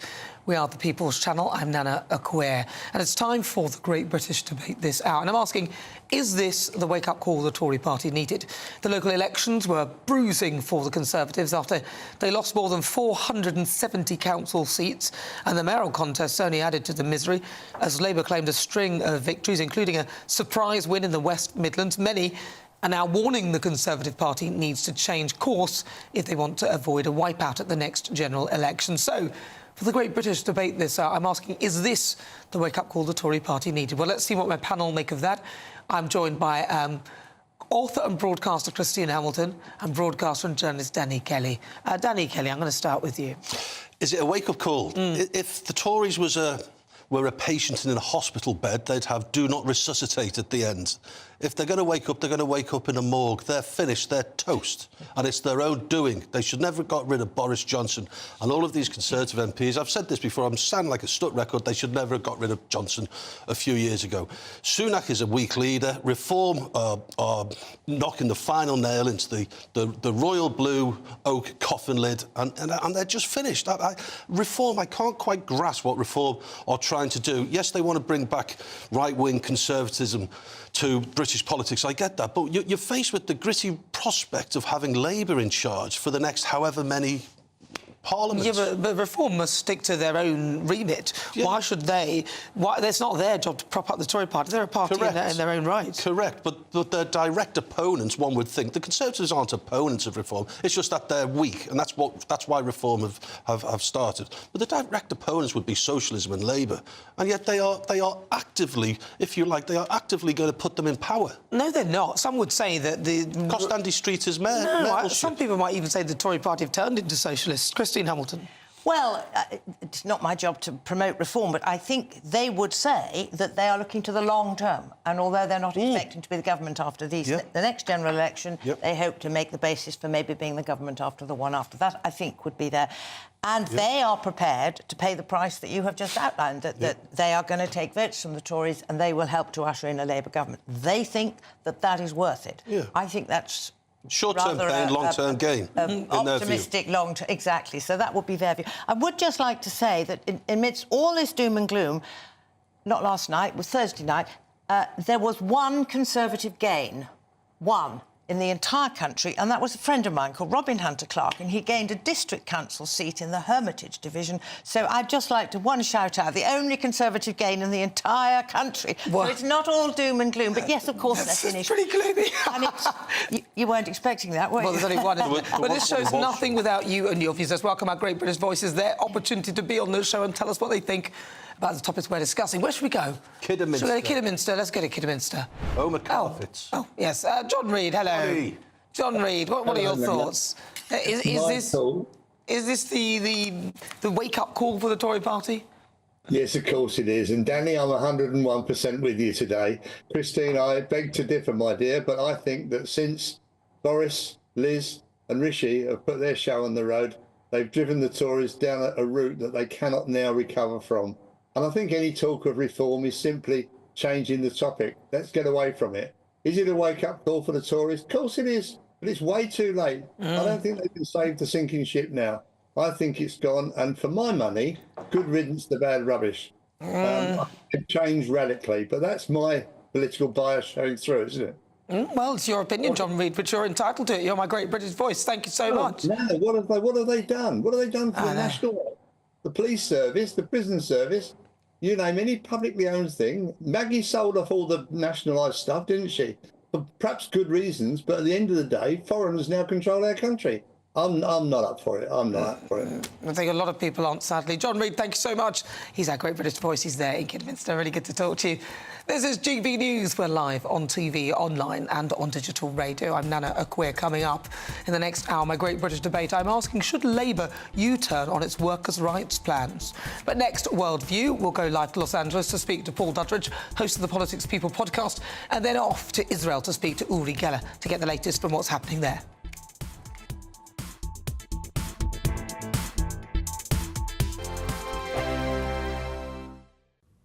Hello, welcome to your GB News weather update brought to you by the Met Office. Still staying rather cloudy in the north tonight, sunny spells and showers on Monday, and then something a little bit more settled. But back to the here and now, we've got low pressure dominating, especially across southern parts of England, bringing outbreaks of patchy rain and cloud. And this patchy outbreak of rain and cloud is generally going to fizzle out across southern parts of Wales through the night. But across Northern Ireland and Scotland, we're still seeing some cloudy conditions and often some heavy showers still affecting northeastern parts of Scotland. But in between any clearer spells, we may see some mist and murk developing, but otherwise with a lot of cloud around, temperatures not really falling tonight, lows of around 10 or 11. To start bank holiday Monday then, cloudy conditions remaining across Northern Ireland, parts of Scotland, Northern Ireland perhaps turning dry into the afternoon, but across southeastern England, that's where we see quite a lot of cloud and outbreaks of rain that could turn quite heavy at times. Elsewhere, sunny spells developing, but this will also allow some showers to break out. Some of these could be quite heavy, but in the sunshine, we should see temperatures rising up to around 18 degrees, so feeling quite warm. Through Tuesday then, a lot of dry weather to start the day, but we will hold on to quite a lot of cloud, especially across northeastern parts of the coast of England. But as we go into next week, higher pressure is dominating, plenty of sunshine, settled weather, and also a rise in temperatures. I'm Patrick Christie's. Every weeknight from 9, I bring you 2 hours of unmissable, explosive debate and headline-grabbing interviews. What impact has that had? We got death threats and the bomb threats on. Our job is to do what's in the best interest of our country. You made my argument for me. My guest and I tackle the issues that really matter, with a sharp take on every story. I'm hearing it up and down the country. That was a beginning, not an end. Patrick Christie's tonight from 9 p.m. only on GB News, Britain's news channel. GB News is the home of free speech. We were created to champion it, and we deliver it day in, day out. Free speech allows us all to explore and debate openly the issues most important to us, our families, and of course, the British people. Having challenging conversations to enlighten each other. Which is why we hear all sides of the argument. We are the People's Channel. We will always stand by the freedom to express yourself. On TV, radio and online. This is GB News, Britain's news channel. Join me, Camilla Tominey, every Sunday at 9:30 when I'll be interviewing the key players in British politics and taking them to task. This report basically says that he's not fit to stand trial. With an upcoming election looming over Westminster, now is the time for clear, honest answers. I agree. And that's precisely what I'll get. Is he indecisive? Incompetent? That's the Camilla Tominey Show at 9:30 every Sunday on GB News, the People's Channel, Britain's election channel.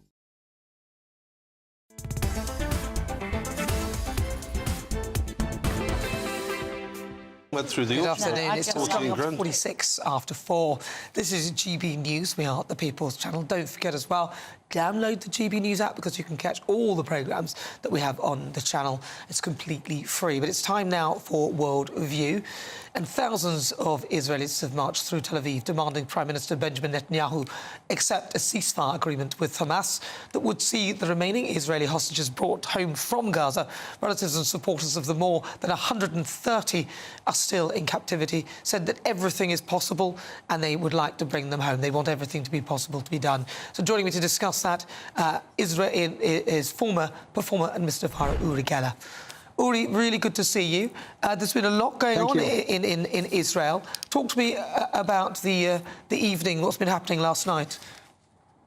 OK, Nana, last night there were thousands of Israelis in Tel Aviv publicly calling for the government to agree on a deal with Hamas to free their hostages. Now, you have to understand something.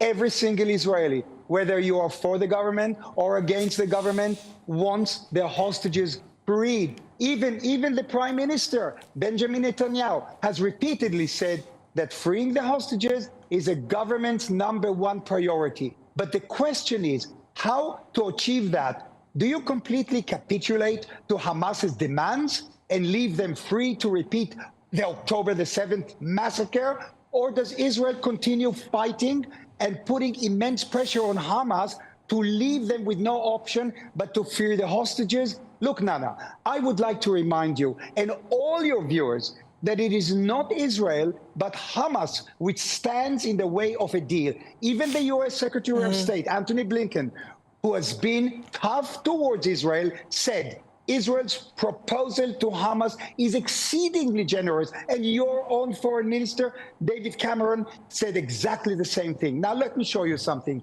Look at this. Look, Nana, the fact that Hamas is holding the hostages is a national trauma for Israel. Israelis feel like their family. But Israel cannot commit national suicide by letting Hamas survive. Let me ask you, Nana, would Britain have let the Nazis survive and rebuild? Of course it wouldn't. Well, this is the same dilemma which Israel is now facing. Look, this is finally now. Look, Nana, this is, and it's actually the last thing I'll say. Don't forget that Hamas is holding 130 hostages. They are in hell. Innocent men, women, children, and a baby. This should be an issue for the whole of mankind, not just for Israel. The whole world should be demanding their release and supporting the destruction of Hamas. And I want to wish everyone, it's Holocaust Remembrance Eve tonight. So God bless you all. I love you all. And I love Britain. And love you too, Nana. Thank you. Love you too, Uri. Thank you so much for talking to me. It's really good to speak to you. That is Uri Geller. He's live in Tel Aviv. Thank you. Right, well, let's travel over to America now and let's speak to the host of the Politics People podcast, Paul Duttridge. Paul Duttridge, right, what's been going on in the States? We've got President Trump, who was found in contempt of court. He was fined $9,000 for violating a gag order. Yeah, happy Cinco de Mayo from Los Angeles, by the way. Yes, Donald Trump, finally, he bent the knee to the judicial process this week. The judge, in a little separate side hearing about his behavior and conduct during this New York trial, was complaining about Donald Trump posting on Truth Social stuff about witnesses, stuff about evidence, and basically campaigning. And he was told to take it down, and he didn't take it down. And so this week he got fined $9,000 for contempt of court, and he's finally taken down the offending truths or tweets or X's or whatever we call them now. So yes, he finally, they will do anything to stop this man speaking. It's absolutely amazing. It's not enough that he's in court every day for 8 weeks. He's now not even allowed to post anything on Truth Social. How is to campaign, and yet. And yet he's even further ahead in the polls now than he was. He's like 12 points ahead in some opinion polls from Joe Biden. So it's whatever they're trying to do is backfiring on a popularity scale. But yes, he's finally had to.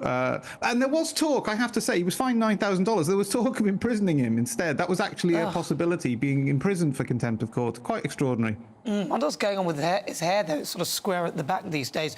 What about a potential running... His hair looks incredible. But what about this potential running mate for Trump? Christine Noem. Talk to me about what happened there. This is amazing. This is amazing, right? Okay, I'm MAGA till I die, etc. And I love MAGA and etc. etc.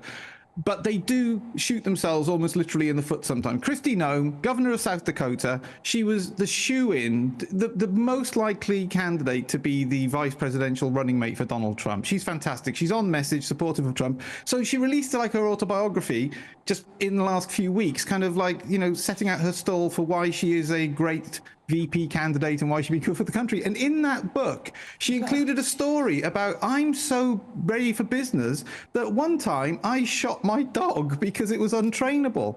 So, and then to make matters even worse, she named the dog. So now America knows that she shot a puppy, a 14-month-old puppy, because it was untrainable. And the dog's name is Cricket. Did she kill it? She killed it, yeah. She killed the dog. Oh, that's awful. But this didn't creep out by investigative journalism. She put it in the book, thinking that maybe, I don't know, the undecided will come and follow her. It's extraordinary. And like I said, I'm MAGA, but I couldn't believe. And this is what they keep doing. This is what MAGA keeps doing. It's like they think that they're campaigning, but they just say these terrible things sometimes, and it just makes them unelectable. But yeah, Kristi Noem, take her, if you had her on the office sweep for VP running mate, you can forget that now. She is now not going to be the VP running mate. And she was the leading. I had a dog called Cricket that was untrainable, so I took it to a ditch and shot it. It's just like... no, she can't do that. Awful woman. No, she can't go. She can't run it. She murdered it. Basically, she's admitted to murdering a dog. It's awful. Awful woman. No, she can't run. I'm glad that she's not doing that. What about Joe Biden? What is happening with Joe Biden? Because President Trump, he's leading, I think, in the latest polls.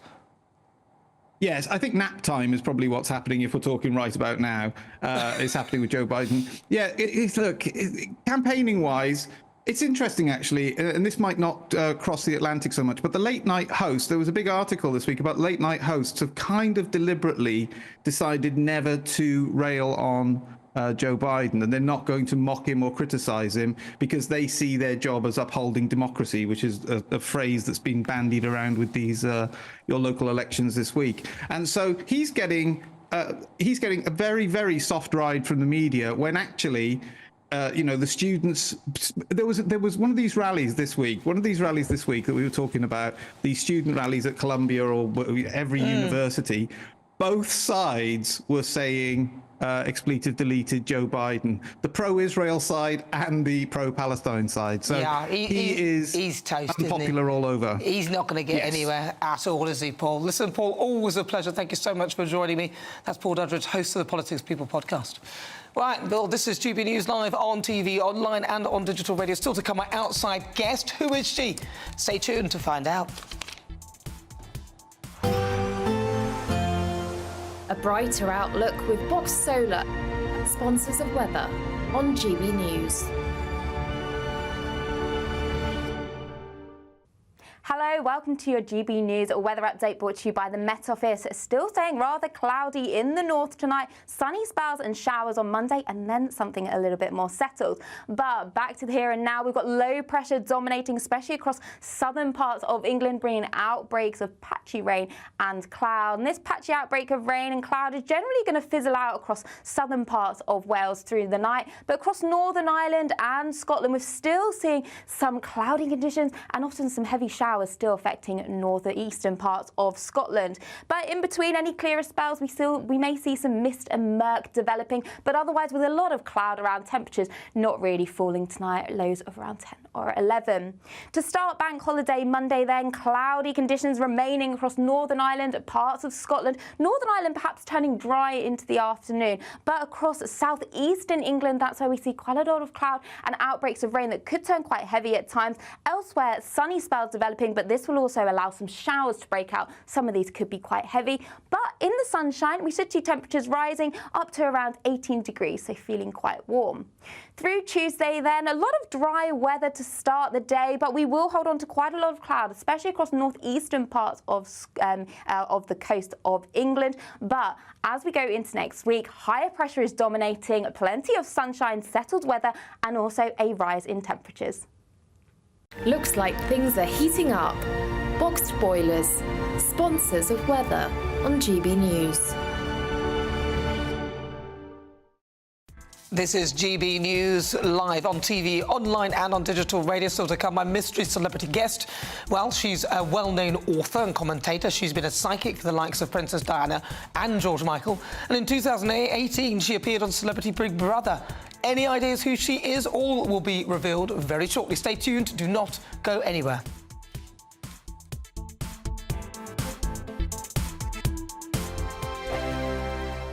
The next Great British Giveaway winner could be you, with a massive £20,000 in tax-free cash to be won. Imagine how you'd react getting that winning call from us. Hi, my name's Phil Cox, and I won the Great British Giveaway. I'd say, why not? What is it? The price of a text and £2 to enter. And if I can win it, anybody can win it. And they're going to get even more money this time round, so why wouldn't you go in the draw? For another chance to win £20,000 in tax-free cash, text prize to 63232. Text costs £2 plus one standard network rate message. Or post your name and number to GB05, PO Box 8690, Derby DE1 9TT. UK only. Entrance must be 18 or over. Lines close at 5 p.m. on the 31st of May. Full terms and privacy notice at gbnews.com/win. Please check the closing time if listening or watching on demand. Good luck. I'm Michelle Dewberry. And I'm not here to tell you what to think. I'd much rather hear what you have to say. So send in your opinions to gbviews@gbnews.com. Keep them clean, and you never know, I might read them out. With my panel here on Jubes & Co, we debate, we get stuck into the issues of the day on a show where all views are welcome, especially yours. GB News, the People's Channel, Britain's news channel. 2024, a battleground year. The year the nation decides. As the parties gear up their campaigns for the next general election. Who will be left standing when the British people make one of the biggest decisions of their lives? Who will rise? And who will fall? Let's find out together. For every moment, the highs, the lows, the twists and turns. We'll be with you for every step of this journey. In 2024, GB News is Britain's election channel. Join me, Neil Oliver, every Sunday night at 6 p.m. on GB News. And if an hour is not nearly enough for you, go to gbnews.com for special extended episodes online every Friday at 9 p.m, where we can truly get into the nitty-gritty of what's going on. GB News, Britain's news channel. GB News is the home of free speech. We were created to champion it, and we deliver it day in, day out. Free speech allows us all to explore and debate openly the issues most important to us, our families, and of course, the British people. Having challenging conversations to enlighten each other. Which is why we hear all sides of the argument. We are the People's Channel. We will always stand by the freedom to express yourself. On TV, radio and online. This is GB News, Britain's news channel. I'm Christopher Hope. This is GB News, Britain's election channel.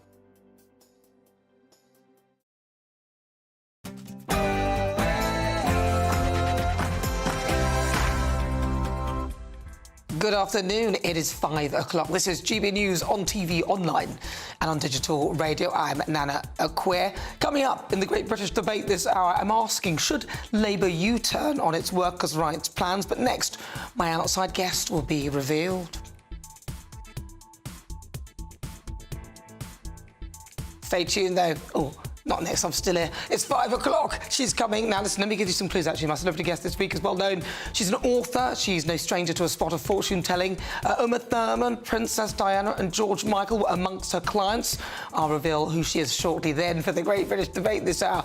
I'm asking, should Labour U-turn on its workers' rights plans? There are reports that Sir Keir Starmer could water down his pledges, such as banning zero-hour contracts after lobbying from businesses. Plus, this caught my eye this week. Won't you make me dizzy from your kisses? Will you take my hand and spin?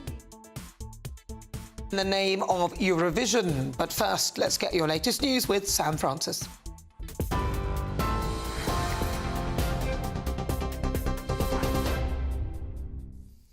Nana, thank you very much and good afternoon to you. It's just coming up to 2 minutes past 5. The top story from the newsroom this evening. Rishi Sunak is under pressure from some of his own MPs and opposition parties after a disappointing set of local election results this week.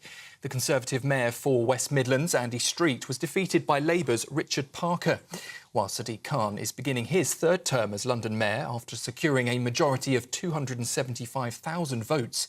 Former Home Secretary Suella Braverman told us that Rishi Sunak needs to urgently change course following what she called the dire local election results. There's no time to change leader, so the Prime Minister is going to be leading us into the next general election, whether we like it or not. What he needs to do to salvage this dire situation is to accept the enormity of the problem, these terrible results, and quickly and urgently change course. So make sure that there are meaningful tax cuts that people can feel and benefit from. Put a cap on legal migration. Take us out of the European Convention on Human Rights so that we actually stop the boats. And make sure that we reclaim our streets back from the extremists. Suella Braverman speaking earlier. Well, while opposition leaders are calling for a general election now, Government Minister Mark Harper insists the Conservatives are focusing on the priorities of the British people. I think all Conservatives now need to get behind the Prime Minister, as the Chairman said in his article this morning, and take that message to the country. We see from the analysis that experts have done that the results show that the position is closer than the polls are suggesting, so everything is to fight for the next election, and we're absolutely up for that fight. And staying with news from the local elections this week, Sir Keir Starmer has said that he's determined to win back the trust of voters who turned away from the Labour Party over its stance on Gaza. They lost some council seats to independents and to George Galloway's Workers' Party of Britain. Pat McFadden is vice chair of Labour's Friends of Israel, and he told GB News the party will support Palestinians in government. But two things have guided our position all along.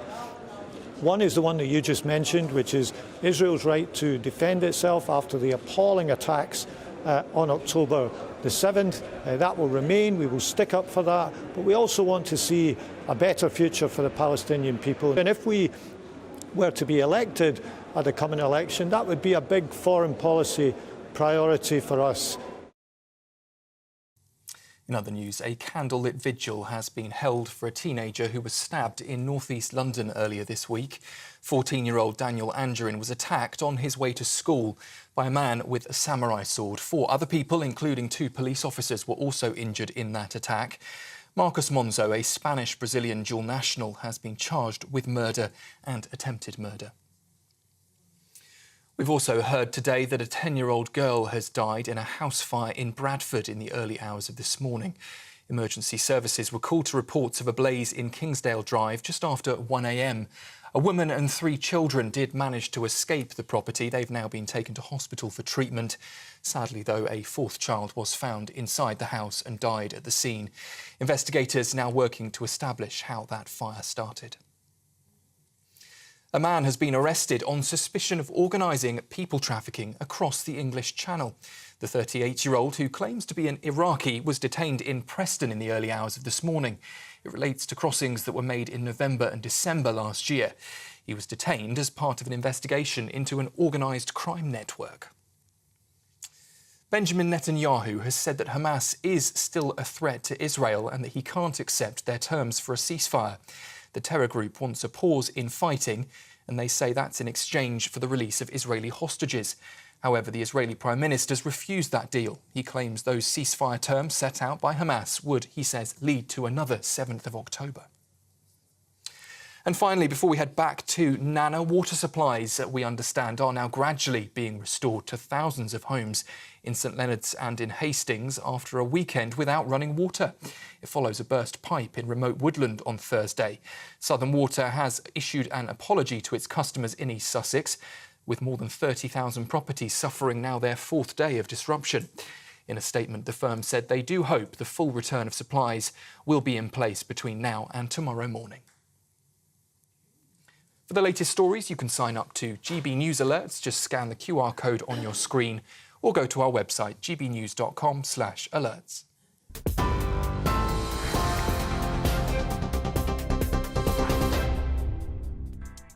It's just coming up to 7 minutes after 5 o'clock. This is GB News on TV, online and on digital radio. I'm Nana Akua. And for the next hour, me and my panel will be taking on some of the big topics hitting the headlines right now. This show is all about opinion. It's mine, it's theirs, and of course, it's yours. We'll be debating, discussing, and at times we will disagree, but no one will be cancelled. So joining me today, it's broadcaster and journalist Danny Kelly, and also author and broadcaster Christine Hamilton. Still to come, each Sunday at 5, I'm joined by a celebrity, a former MP, or someone who's had an extremely interesting career to take a look at life after the job. We talk highs, lows and lessons learned and what comes next on The Outside. And today, my mystery celebrity guest is a well-known author and commentator. Now, she's no stranger to a spot of fortune-telling. Uma Thurman, Princess Diana and George Michael were amongst her clients. In 2018, she appeared on Celebrity Big Brother and came in 5th place. Have you guessed who she is? Then, for the Great British Debate this hour, I'm asking, should Labour U-turn on its workers' rights plans? Sir Keir Starmer is reportedly considering watering down his pledges, such as ending fire and rehire after lobbying from businesses. But one of Labour's biggest union backers has warned him against it. So for the Great British Debate this hour, I'm asking, should Labour U-turn on its workers' rights plans? As ever, tell me what you think on everything we're discussing. Go to gbnews.com/your say.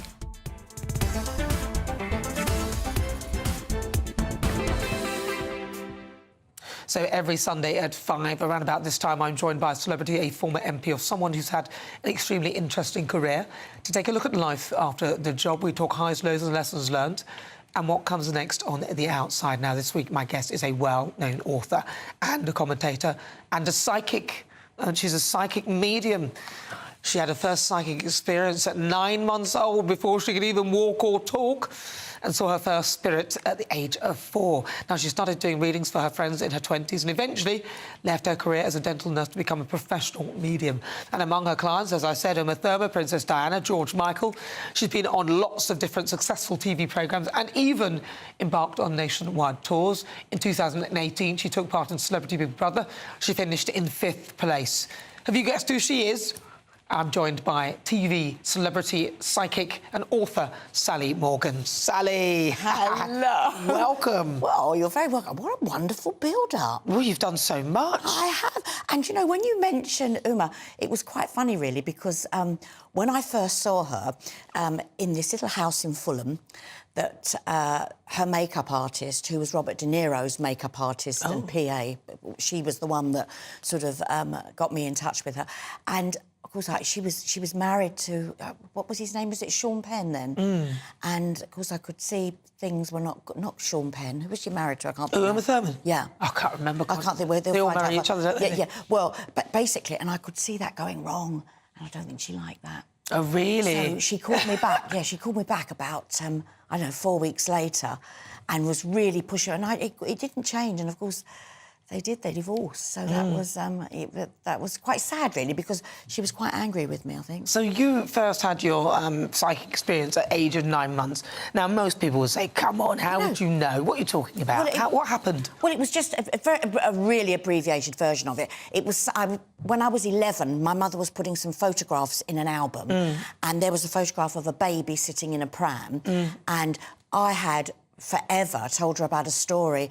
I said I feel like I was a baby and someone was calling my name but not calling my name. It wasn't my name, and I was trying to look away, and I looked at this photograph and I said, that's the baby. And my mother said, that's you, that story I tell you. And you could see I had this big sort of leather set of reins on. And she said, I wasn't looking at the camera, and she said, you wouldn't look at me. And I remember that, and I said, well, you know, I can remember thinking, well, that's not my name. And then that's when she told me, for the first 3 days of my life, I didn't have the name Sally, I had another name. What was your name? Michelle. Michelle. Why did they change it back to Sally? Because my grandmother said it was foreign. Oh, I see. We are talking of the early 50s here. We're talking about 1950. So, and she said, no, I love Gracie Field, we're going to call her Sally. So that's how I got my name. Now, you didn't grow up in a wealthy household. Not at all. But you have done very well for yourself. Talk to me about what it was like growing up. You've done pretty well. You even said here you had 1.5 million in the bank at one point. Well, at one point, yeah, not anymore. No, the thing is that I'm very lucky that I came from such a, a regular, ordinary, poor background in those days. And because it gives you, and my parents had a wonderful work ethos, so you went to work and you worked, and no one was going to give you anything. So basically I had that, and you're not aware of that being instilled, are you? Inside you, are you? And so I just worked and worked and still working now. Well, you were a dental nurse. When did you sort of decide, right, I'm going to use my psychic powers to actually capitalise on them? Because sometimes they say that if you try and make money from this, then then those powers will be taken away. Well, yeah, I understand what you're saying, Nana, but when I first started as a medium, you didn't... I mean, people would bring, like, maybe a bottle of milk or a dozen eggs or a cake, a bunch of flowers. It wasn't... I didn't charge anything when I first started. And then it was something like... Well, I mean, when I used to see the Princess of Wales, she was £35 an hour. That's nothing. And she paid me, you know, whatever I wanted. But she was charged exactly the same as, you know, that Joe Bloggs down the road. Oh, I'd have added another couple of zeros on the end of that. Oh, no, you couldn't do that. I couldn't do... No, she's nice. And the thing is that it was something that, once again, I just did it. It wasn't about money, and if you don't do this work, it isn't about the money with this work. And, of course, as the years have gone by, the psychic industry is huge, huge. So what is the difference? What's a medium? What do you... And how do you...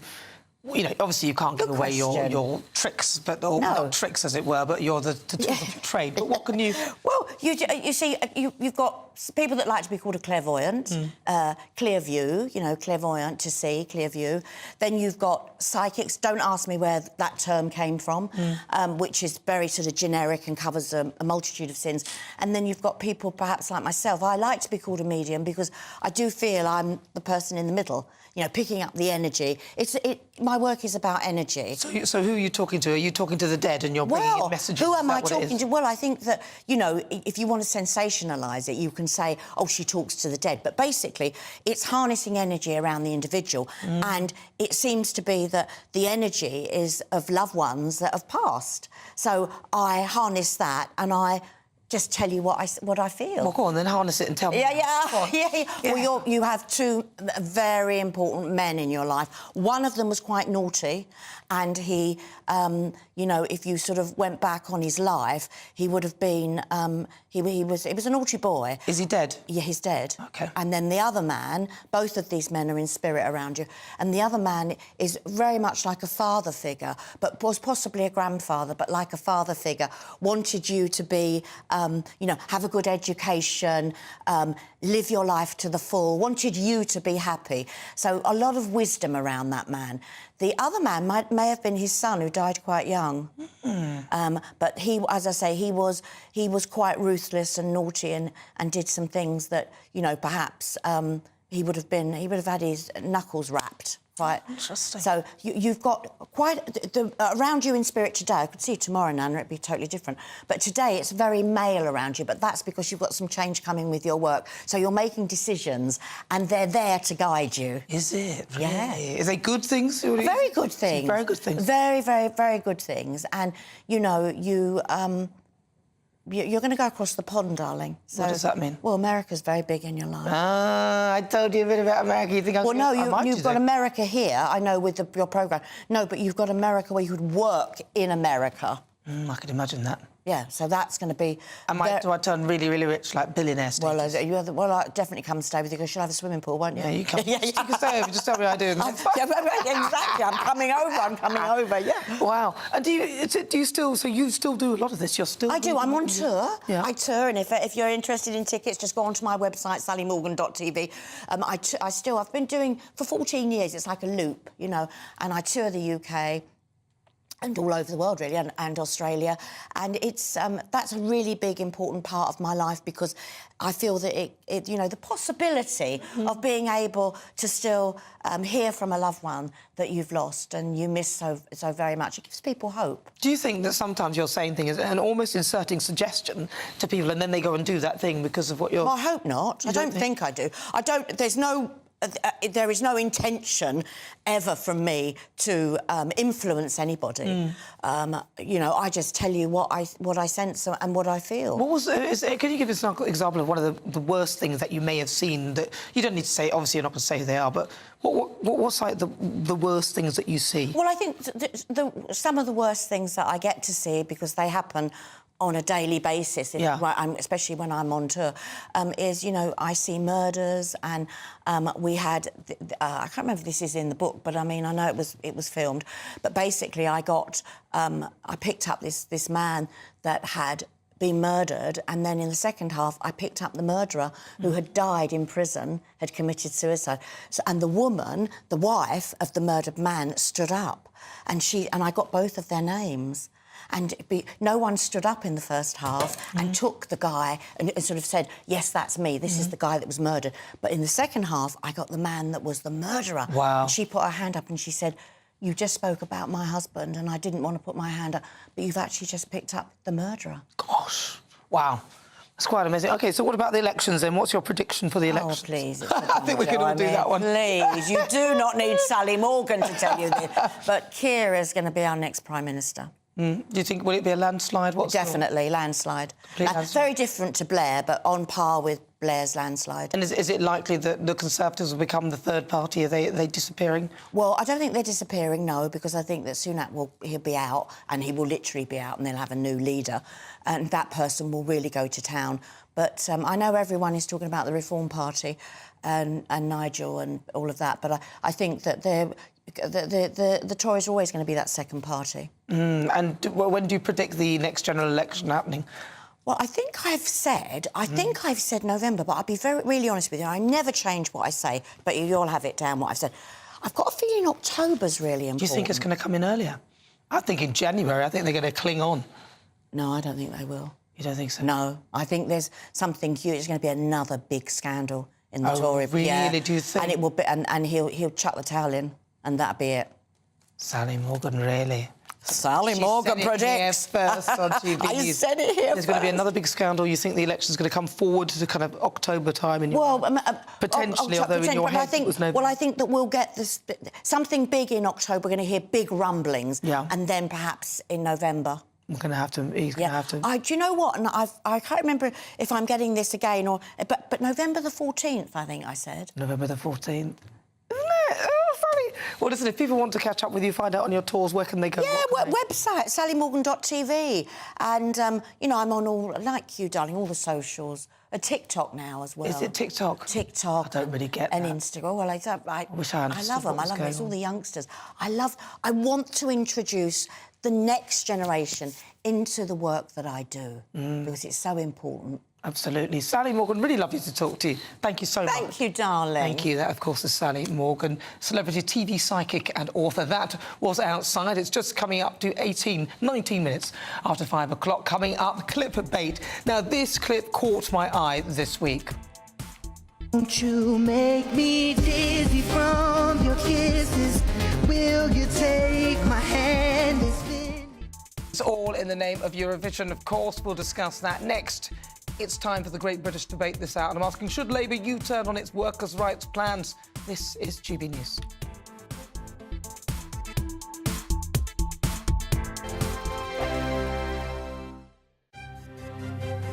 GB News Breakfast. Every day from 6 a.m. Do you mind if I ask you a little bit about Sebastian? It really amazes me how a mother who can lose a child in such a shocking and unexpected way, so little, so precious, can then turn that grief into something so positive. How did you find the strength to get up, get a camera crew, as you say, travel to the other side of the world and investigate all of this? I was angry at Sebastian for dying. You know, you feel like saying, God, 32 years later, and I can still get very, very upset about it. I was angry that something that while he was born and lived with me and slept and then died, they were actively campaigning in New Zealand to try and stop this happening because they had a very high cot death rate there. They had the lady, the Anne Diamond, if you like, of New Zealand, a television presenter called Judy Bailey, went on telly every night and said, if you're just about to put your baby down to sleep, put him on his or her back, not the tummy, and this will help. And their cot death rate plummeted. And I went out to New Zealand and met her, and it was anger that drove me to come back and demand that we have the same advert here, the same campaign. And of course, I got all this complete nonsense from the Department of Health saying, you know, oh, young mothers do not watch television, I was told. In other words, while New Zealand mums were being told how to save their babies' lives, we actively denied British mums that advice during the time that Sebastian and others were dying. And the other point, I suppose, to make is it's helpful to educate all generations, because when I had my babies, my mum would say, he's not settling, just stick him on his tummy, he'll be much happier. That's what we did with you. And we had to say, well, things have changed, and, you know, but it's about educating everybody, because it's not just the mums that get their hands on the babies. Join me, Camilla Tominey, every Sunday at 9:30 when I'll be interviewing the key players in British politics and taking them to task. This report basically says that he's not fit to stand trial. With an upcoming election looming over Westminster, now is the time for clear, honest answers. I agree. And that's precisely what I'll get. Is he indecisive? Incompetent? That's the Camilla Tominey Show at 9:30 every Sunday on GB News, the People's Channel, Britain's election channel. 2024, a battleground year. The year the nation decides. As the parties gear up their campaigns for the next general election. Who will be left standing when the British people make one of the biggest decisions of their lives? Who will rise? And who will fall? Let's find out together. For every moment, the highs, the lows, the twists and turns. We'll be with you for every step of this journey. In 2024, GB News is Britain's election channel.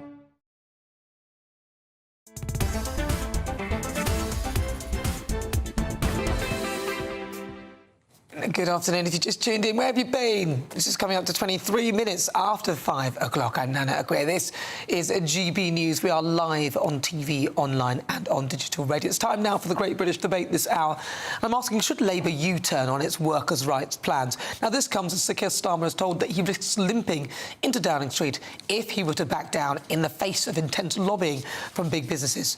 Unite's General Secretary Sharon Graham has said that the unions could divert funds from the party if they continue to dilute their pledges to workers in the UK, which included a minimum wage for at least £10 an hour, a guarantee of work or training for young people, a ban off zero-hour contracts, and also outlawing fire and rehire. So joining me now is Ryan Mark Parsons, columnist and former Apprentice star, Steve Headley, former RMT Assistant General Secretary.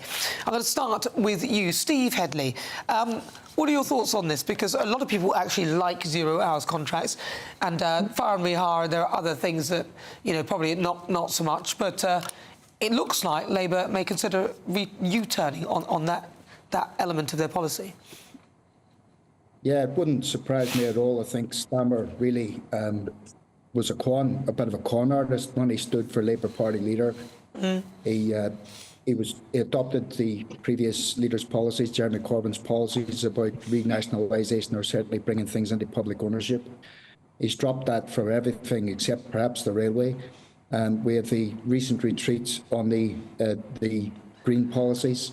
We've had a series of retreats, and I think that Starmer is very desperate to portray himself as I say, pair of hands for big business and capitalism in general, and he'll do that by ditching, I think, or certainly weakening the promises that he gave the trade unions, which were minimal, to say the least. I mean, I think £10 an hour in this day and age is not really a living wage anyway.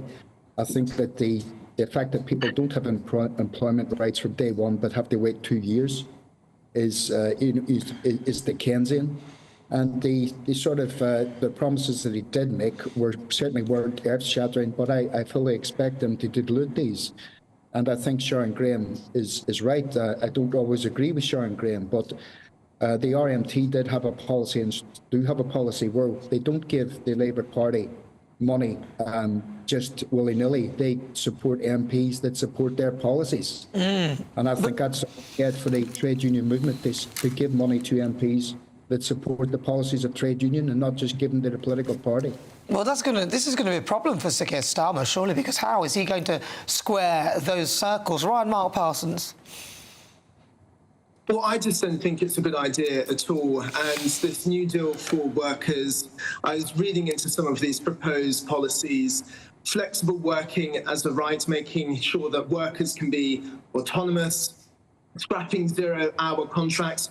I know a lot of young people, at the moment there's about 1 million workers in the UK that are on these zero-hour contracts. People my age that rely on these contracts because they're in education, it provides good flexibility.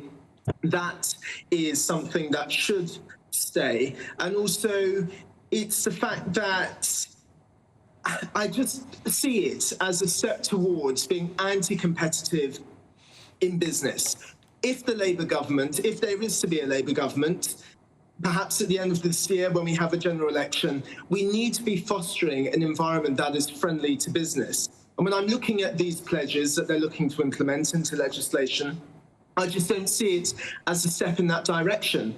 I see it as a step towards discouraging business to come to the UK. And I think that's something that Keir Starmer really needs to look at. And I'd also make the point that there's over 500,000 young people, that's people 18 to 35, currently out of work. And when I'm reading through all of these pledges, flexibility of working, putting mental health on par with physical health, I just see it as a way of exacerbating the current numbers of young people and people overall that aren't working in this country, that have been completely apathetic when it comes to working and their attitudes towards work. And I think these policies, if they come into place, will catalyse that working mentality, which I think is really detrimental to growth in this country. Okay, hold on. So Steve, what is wrong with zero-hours contracts? I'm just wondering why, as a union, you think that, as a former RMT Assistant General Secretary, you think that zero-hour contracts are bad. As Ryan's pointed out, a lot of people quite like them. Look, I'm really sorry, but O'Brien doesn't typify anything about the average person on a 0 hours contract, judging by his accent. Well, how do you even know that? What a stupid claim to make. Hold on, let him finish. Well, you talk like you've got marbles in your mouth, and don't interrupt me again. So basically, there are lots of workers out there trying to raise a family, and they're trying to raise a family in London in particular. You've got hundreds of thousands of workers, millions of workers probably up and down the country on some form of 0 hours or limited hours contract. And a lot of people have to actually claim benefits on top of that. So we have a ridiculous situation where people aren't guaranteed work. The work's there, but what this is, it's a method of control. If somebody tries to stand up for their rights in work, if they try to stand up to their employer, they don't need to sack them. They're just told not to come back the next day. You know, they've got absolutely no recourse to the law at all. So but that works both ways, though, because then you don't have to be committal to some of those jobs. They won't all sack you. Some of them you don't have to be committal to. You can work around things that work better for you. You know, even if you are bringing up a family, and for some people that actually works better. So I'm just concerned that making it so rigid and saying you can't have these at all doesn't sound like a very good plan. And what about business as well? Businesses won't be happy with that, would they, Steve? Surely. Well, I'm not really concerned what businesses are happy or what not happy with. We've seen a redistribution of wealth in this country over the last 20 years now, of rich to poor.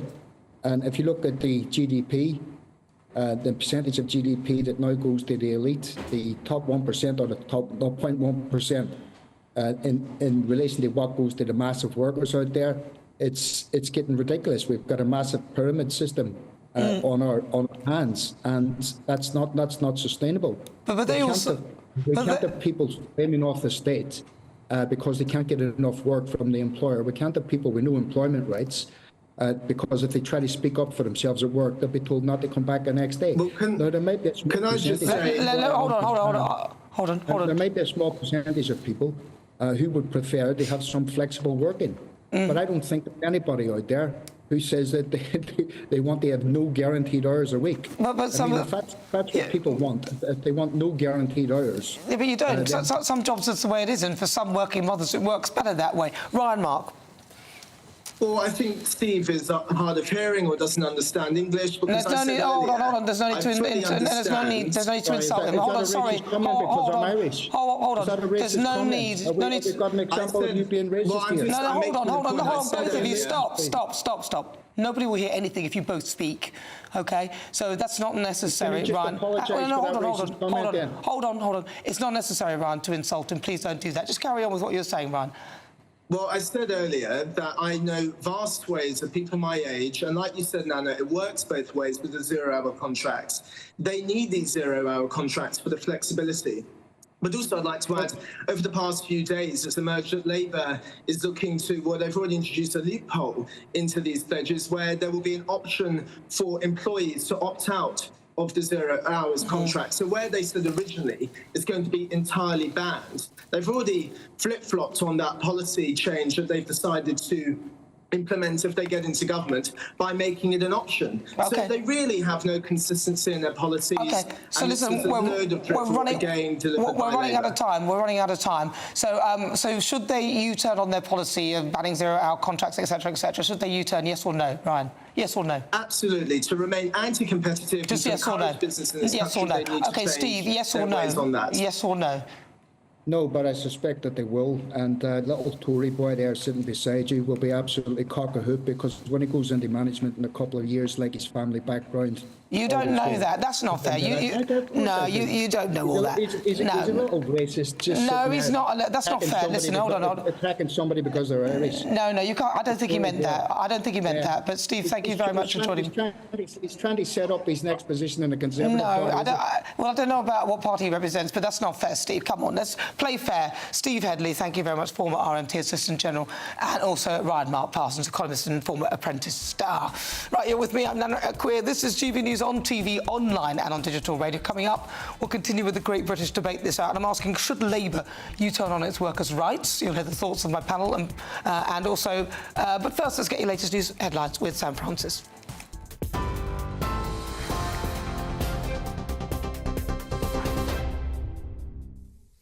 5:32, a very good evening from the GB newsroom. The top story tonight, Rishi Sunak is under pressure from some of his own MPs and opposition parties after a disappointing set of local election results. The Conservative mayor for the West Midlands, Andy Street, was defeated by Labour's Richard Parker, while Sadiq Khan is beginning his third term as London mayor after securing a majority of 275,000 votes. Opposition leaders are, though, now calling for a general election. But Government Minister Mark Harper insists the Conservatives are focusing on the priorities of the British people. I think all Conservatives now need to get behind the Prime Minister, as the Chairman said in his article this morning, and take that message to the country. We see from the analysis that experts have done that the results show that the position is closer than the polls are suggesting, so everything is to fight for the next election, and we're absolutely up for that fight. In other news, a candlelit vigil has been held today for a teenager who was stabbed in north-east London earlier this week. 14-year-old Daniel Angerin was attacked on his way to school by a man with a samurai sword. 4 other people, including 2 police officers, were also injured. Marcos Monzo, who's a Spanish-Brazilian dual national, has been charged with murder and attempted murder.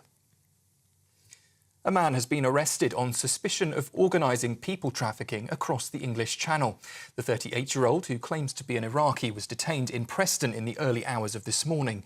It relates to crossings made in November and December from France to the UK last year. He was detained as part of an investigation into an organised crime network. In Israel, Benjamin Netanyahu claims that the next 7th of October attack is only a matter of time away. That's if he agrees to a ceasefire set out by Hamas. Negotiations are continuing, with the terror group engaging with Egyptian and American mediators. However, the Israeli Prime Minister's refused a deal which would see the release of hostages in exchange for that pause in fighting. And just some breaking news before we hand back to Nana, coming to us from Northern Ireland tonight, where a man has been found nailed to a fence in what police have described as a sinister and brutal attack. That man, who's in his 20s, has suffered potentially life-changing injuries, we understand, following the incident in the residential area of Bushmills. Officers who attended the incident also said 2 vans had been set on fire in the public car park near to where the man was found.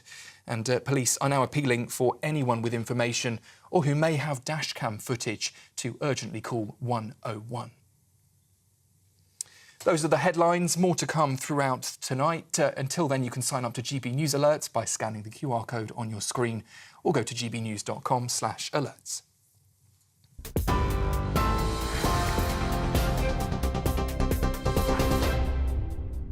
Thank you, Sam. Coming up, clickbait. This caught my eye this week. Won't you make me dizzy from your kisses? Will you take my hand and spin? All in the name of Eurovision. Of course, we'll be discussing that. But next, we'll continue with the Great British Debate this hour. And I'm asking, should Labour U-turn on its workers' rights? Martin Daubney, weekdays from 3 p.m. Rishi Sunak has come out fighting and declared war on what he's called the UK's sick note culture. The country's welfare state bill costs the average taxpayer now £2,000 every single year for every British taxpayer. Astonishing numbers, Catherine, simply mind-bending. 69 billion quid every year now goes on benefits. I paid my tax bill last month. Where did your tax go? I clicked on it.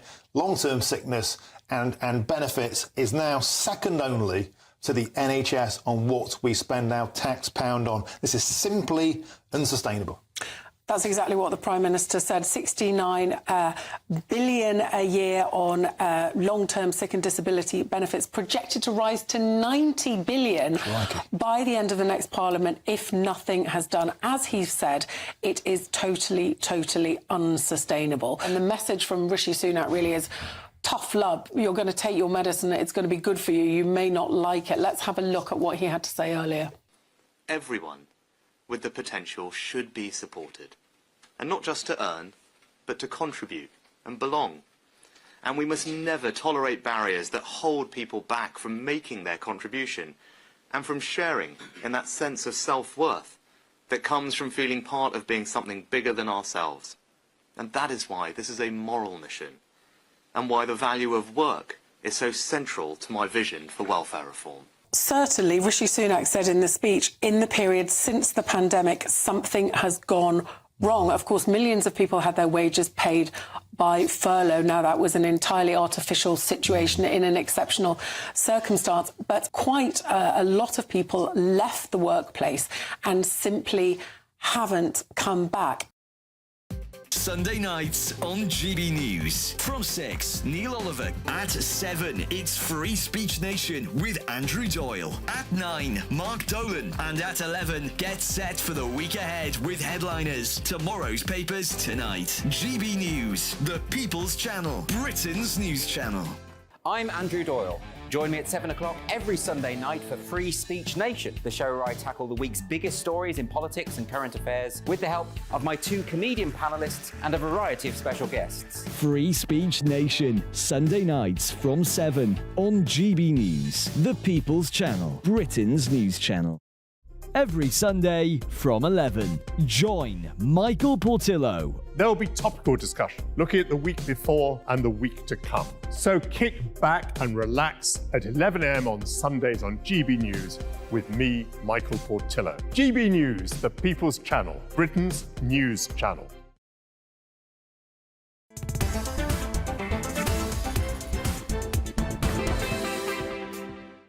Good afternoon. Just coming up to 39 minutes after 5 o'clock. This is GB News on TV, online and on digital radio. Some people are mumbling under their breath. I'm Nana Akua. Danny. Yes, it's time for the Great British Debate this hour, and I'm asking, should Labour U-turn on its workers' rights plan?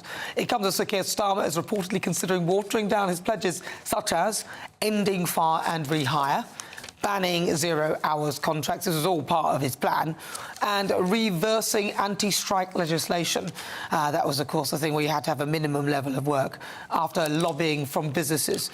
But one of the Labour's biggest union backers has warned him against it. Unite's General Secretary Sharon Graham has said that the union could divert funds from the party if they dilute their pledges to the workers. So for the Great British Debate this hour, I'm asking, should Labour U-turn on its workers' rights pledges? And that is interesting because it shows that they are in hock, unfortunately, with them. So joining me now, my panel, Christine Hamilton, broadcaster and author, and also Danny Kelly, author and broadcaster. Christine Hamilton. Well, we're back to the good old days of the 60s and 70s of beer and sandwiches at number 10 and the Labour Party in hock to the unions.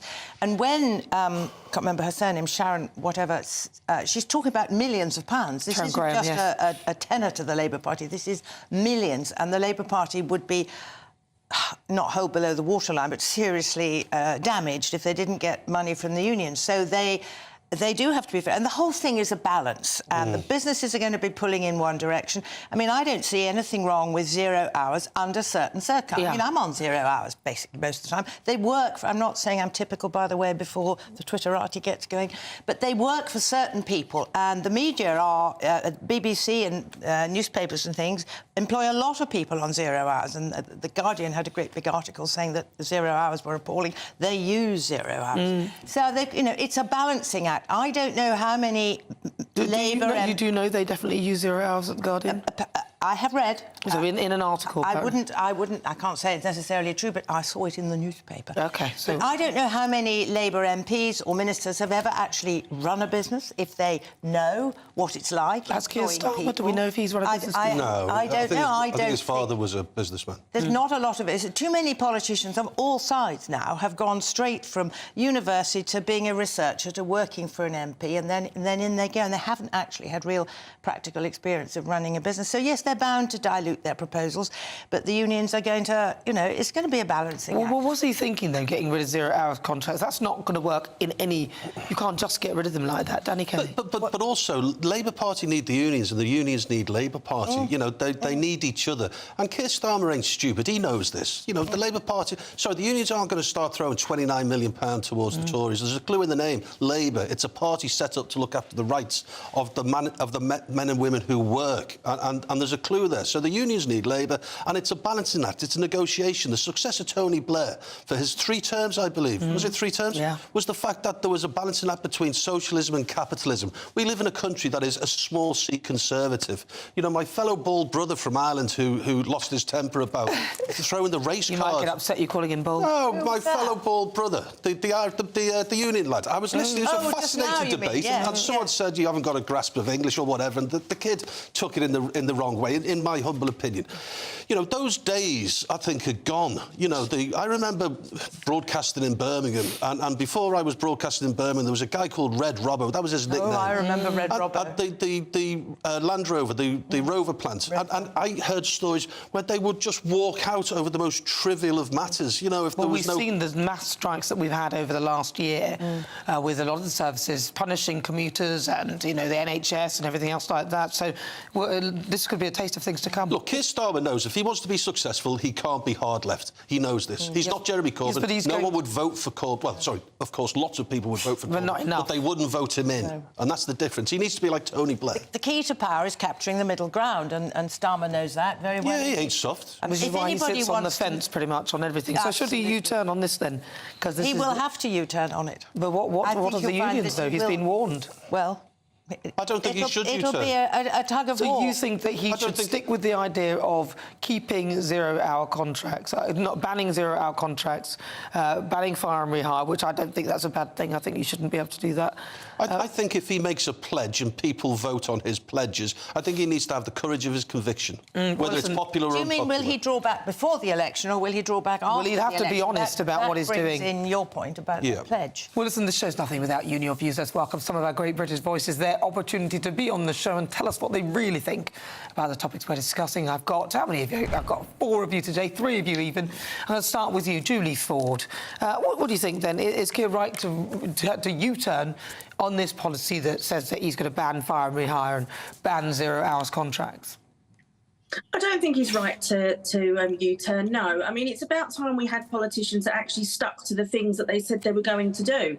We haven't yet had somebody in charge of the country that's actually managed to do that. We've seen it only just recently with the Tories and the Renters Reform Bill. We've just had, 200 amendments to that, so it no longer looks like it used to. But I agree that's a with good what Dan thing, isn't said. it? But that's a good thing, isn't it? I mean, it was a pretty dodgy bill, wasn't it? Oh, that's a Renters whole Reform. different subject. Yeah, Nana. but if he's U-turning on something that's bad, is that not a good thing? No, absolutely. And any bill that goes through Parliament or any policy has to be balanced for the people that it's going to either protect or support. And I think that's the thing with politicians. They have these great ideas, these manifestos. But when the civil servants actually get down to writing these policies and writing those bills, that's when it starts to be a work in progress. And we need to see it being more balanced. Sometimes these things won't work. It was a great idea on the back of an envelope, but in process it won't work for the people. But let me get to Alan Cook. But I hear what you're saying. Alan Cook, your turn. Alan, what do you think? Hi there, Nana. Well, quickly, I'd just like to say thank you to the 27,603 people that voted for me yesterday in the London Assembly from the boroughs of Bexley and Bromley. So thank you for that. But Keir Starmer and the Labour Party, well, I'll let you into a secret. The unions and the hard left have a time machine. And the trouble is it's broken. It'll only take you back to 1970. And that's it. And this is pretty much what they will do. Your guest just mentioned one of the car factories. The British Leyland factory, they used to take sleeping bags into work with them, and they used to sleep there. They couldn't fire them. And, that is, if we go down that route again, then it will destroy the economy even more than it's being destroyed at the moment. Well, we've seen over the last we've seen what's happened over the last year or so. So I'm going to have to move on. I'm going to have to go to Lee Webb. Lee. You know what? I'm totally against zero-hour contracts anyhow, because it gives me flexibility when I teach my classes. So I teach a number of classes per week. It gives me flexibility, and it also gives my company flexibility that I work for, because they can get rid of me if I'm not performing. So hang on, you said you're totally against them. What Labour need to do, if they're against zero-hour contracts, they need to put that in the manifesto, and they need to stick with it. And that's what I'm getting confused with a lot of these parties, that they have a manifesto. In 2019, when we had the last election, I think it was, we're not stuck to the manifesto. Well, that's what Julie was saying. Ultimately, if they're going to tell you they're going to do something, stick to it so we know what we're voting for. Otherwise, if you keep just reversing things, then nobody knows what they're up to. And that has been why Sir Keir Starmer got himself the name as Flip-Flop. Thank you very much to Julie Ford there in Bedfordshire, Alan Cook in London and Lee Webb in Bedfordshire. Thank you so much. Coming up, though, this week's clipbait. Won't you make me dizzy from your kisses?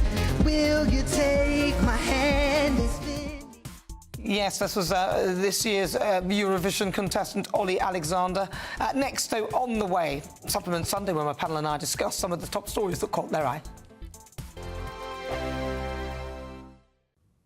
Hello, welcome to your GB News weather update brought to you by the Met Office. Still staying rather cloudy in the north tonight, sunny spells and showers on Monday, and then something a little bit more settled. But back to the here and now, we've got low pressure dominating, especially across southern parts of England, bringing outbreaks of patchy rain and cloud. And this patchy outbreak of rain and cloud is generally going to fizzle out across southern parts of Wales through the night. But across Northern Ireland and Scotland, we're still seeing some cloudy conditions and often some heavy showers still affecting northeastern parts of Scotland. But in between any clearer spells, we may see some mist and murk developing, but otherwise with a lot of cloud around, temperatures not really falling tonight, lows of around 10 or 11.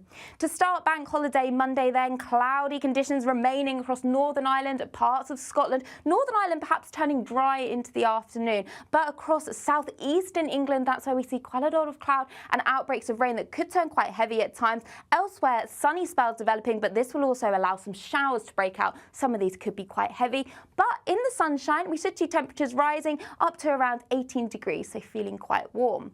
Through Tuesday then, a lot of dry weather to start the day, but we will hold on to quite a lot of cloud, especially across northeastern parts of the coast of England. But as we go into next week, higher pressure is dominating, plenty of sunshine, settled weather, and also a rise in temperatures. We're GB News, and we come from a proud tradition of British journalism. That's why I'm so excited to be here. It's something so new. The first news channel to be launched in Britain in over 30 years. Launched to represent the views of the British people. To go where other broadcasters refuse to go. How did you find out about the story in the first place? Launched with one aim. To be the fearless champion of Britain. It's an absolutely fantastic atmosphere here. This is GB News. The People's Channel. GB News, Britain's news channel. Are the newspapers getting you down? My wife didn't divorce me that month. Struggling to separate the wheat from the chaff? I know that it's a bit of a circus at the best of times. Well, don't worry. Headliners has got you covered. We'll take the burden of reading the day's news, and if we get depressed, who cares? It's an occupational hazard, frankly. That's Headliners on GB News from 11 p.m. till midnight, and the following morning, 5 till 6 a.m. on GB News, the comedy channel. Nah, just kidding. Britain's news channel. Join me, Neil Oliver, every Sunday night at 6 p.m. on GB News. And if an hour is not nearly enough for you, go to gbnews.com for special extended episodes online every Friday at 9 p.m, where we can truly get into the nitty-gritty of what's going on. GB News, Britain's news channel. I'm Arlene Foster on GB News, Britain's news channel.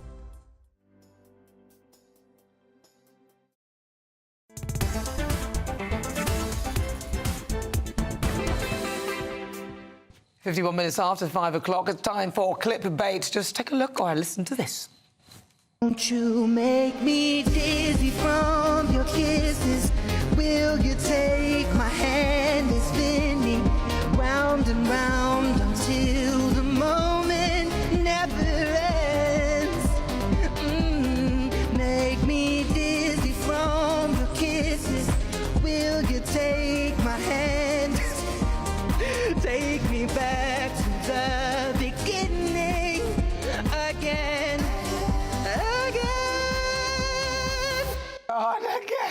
Yeah, that is Britain's Eurovision contestant, Ollie Alexander, without, what's that thing, auto-tune. I think that must be it, and that's his song, Dizzy. He's wearing like a bra top type thing because he's non-binary. It's not... I would be careful what it is. It's not because he's transitioning and he's beginning No, to he's get... non-binary, it's so it's not either, Is that really it, our I think entry? that is it, Danny. What do you Give me think? Cliff Richards and Sandy Shaw and Puppet on a String and congratulations and all that. For once, if you're listening on radio, you've dodged a bullet with GB News because you didn't see the most effeminate guy dancing around with a Union Jack bra, surrounded by like-minded young semi-naked men. So if you listen on radio, congratulations. It's the first time you've benefited from not watching this fabulous TV some people would say they want to watch that. But Danny Kelly... I can't believe that's the best this country That's all. We always do it. We always do honestly. it. Right, it's time now for this week's Supplement Sunday, where we talk about some of the news stories that caught our eye. Danny Kelly. I'm going to take you up to the fine city of Liverpool, my hometown. And this is what happens when you reach a certain age in life and you realise that if you live in a suburb of a big city like Liverpool, where people move, a transient community, and where homes are converted into homes of multiple occupancy to maybe cater for people coming into the country. What's the point? The point is that when you reach 70 and 80 and you walk out your front door, it's unrecognisable. And this is happening all around the country, in northern towns and northern cities. We saw a clip. Towns and cities. Yeah. And this is a woman who's 80 and she says, I'm 80, what the hell can I do? I'm too old to move. Yeah. It's unrecognisable. Sorry, I forgot your name. I was almost called you Lizzie Cundy. Christine Hamilton. I don't mind at all. I think she would be absolutely horrified if you thought there was any... Anyway, I know we're on a time pressure. This is from the Sunday Times. The French have a cure for too much screen time for kids. This is a teacher. They have to hand their phones in. He checks how much phone time they've spent. If they have spent 4 hours and no more in the whole of the preceding week, they're clear. If they have spent 5 hours, they get an hour of detention. If they have spent 6 hours, that's in a whole week, they get 2 hours detention. And so it goes on. And it works, apparently. The pupils agree with it, the parents. He says they're too fat. He's a PE teacher and they should get off their phones. No, we see it works. All I have to say to my daughter is, bring me your smartphone.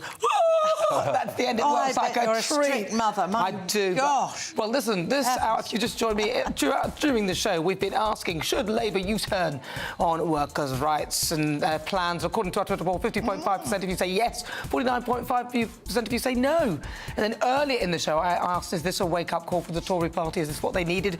According to our Twitter poll, 75.5% of you say yes, they did, and 44.5% of you say no. Well, listen, thank you so much to my panel, author and broadcaster Christine Hamilton. Christine, thank you so much. And also broadcaster and journalist Danny Kelly for joining me. And also thank you to you at home for your company. I'll leave you with Neil Oliver. I'll see you next week, same time, same place, 3 on Saturday. Enjoy. Looks like things are heating up. Boxed boilers, sponsors of weather on GB News. Hello, welcome to your GB News weather update brought to you by the Met Office. It's going to be staying rather cloudy this evening, but for Bank Holiday Monday, it's a case of sunny spells and showers, but hopefully a little bit more settled as we go into next week. But we have got low pressure firmly in charge, especially across the southern parts of England. This has brought quite a lot of cloud and rain. That cloud and rain is going to continue to push its way northwards, affecting southern parts of Wales, but generally fizzling out across Northern Ireland and Scotland, holding on to a lot of cloud here. Still some outbreaks of showers, heaviest in the north and east, but a lot of cloud around, so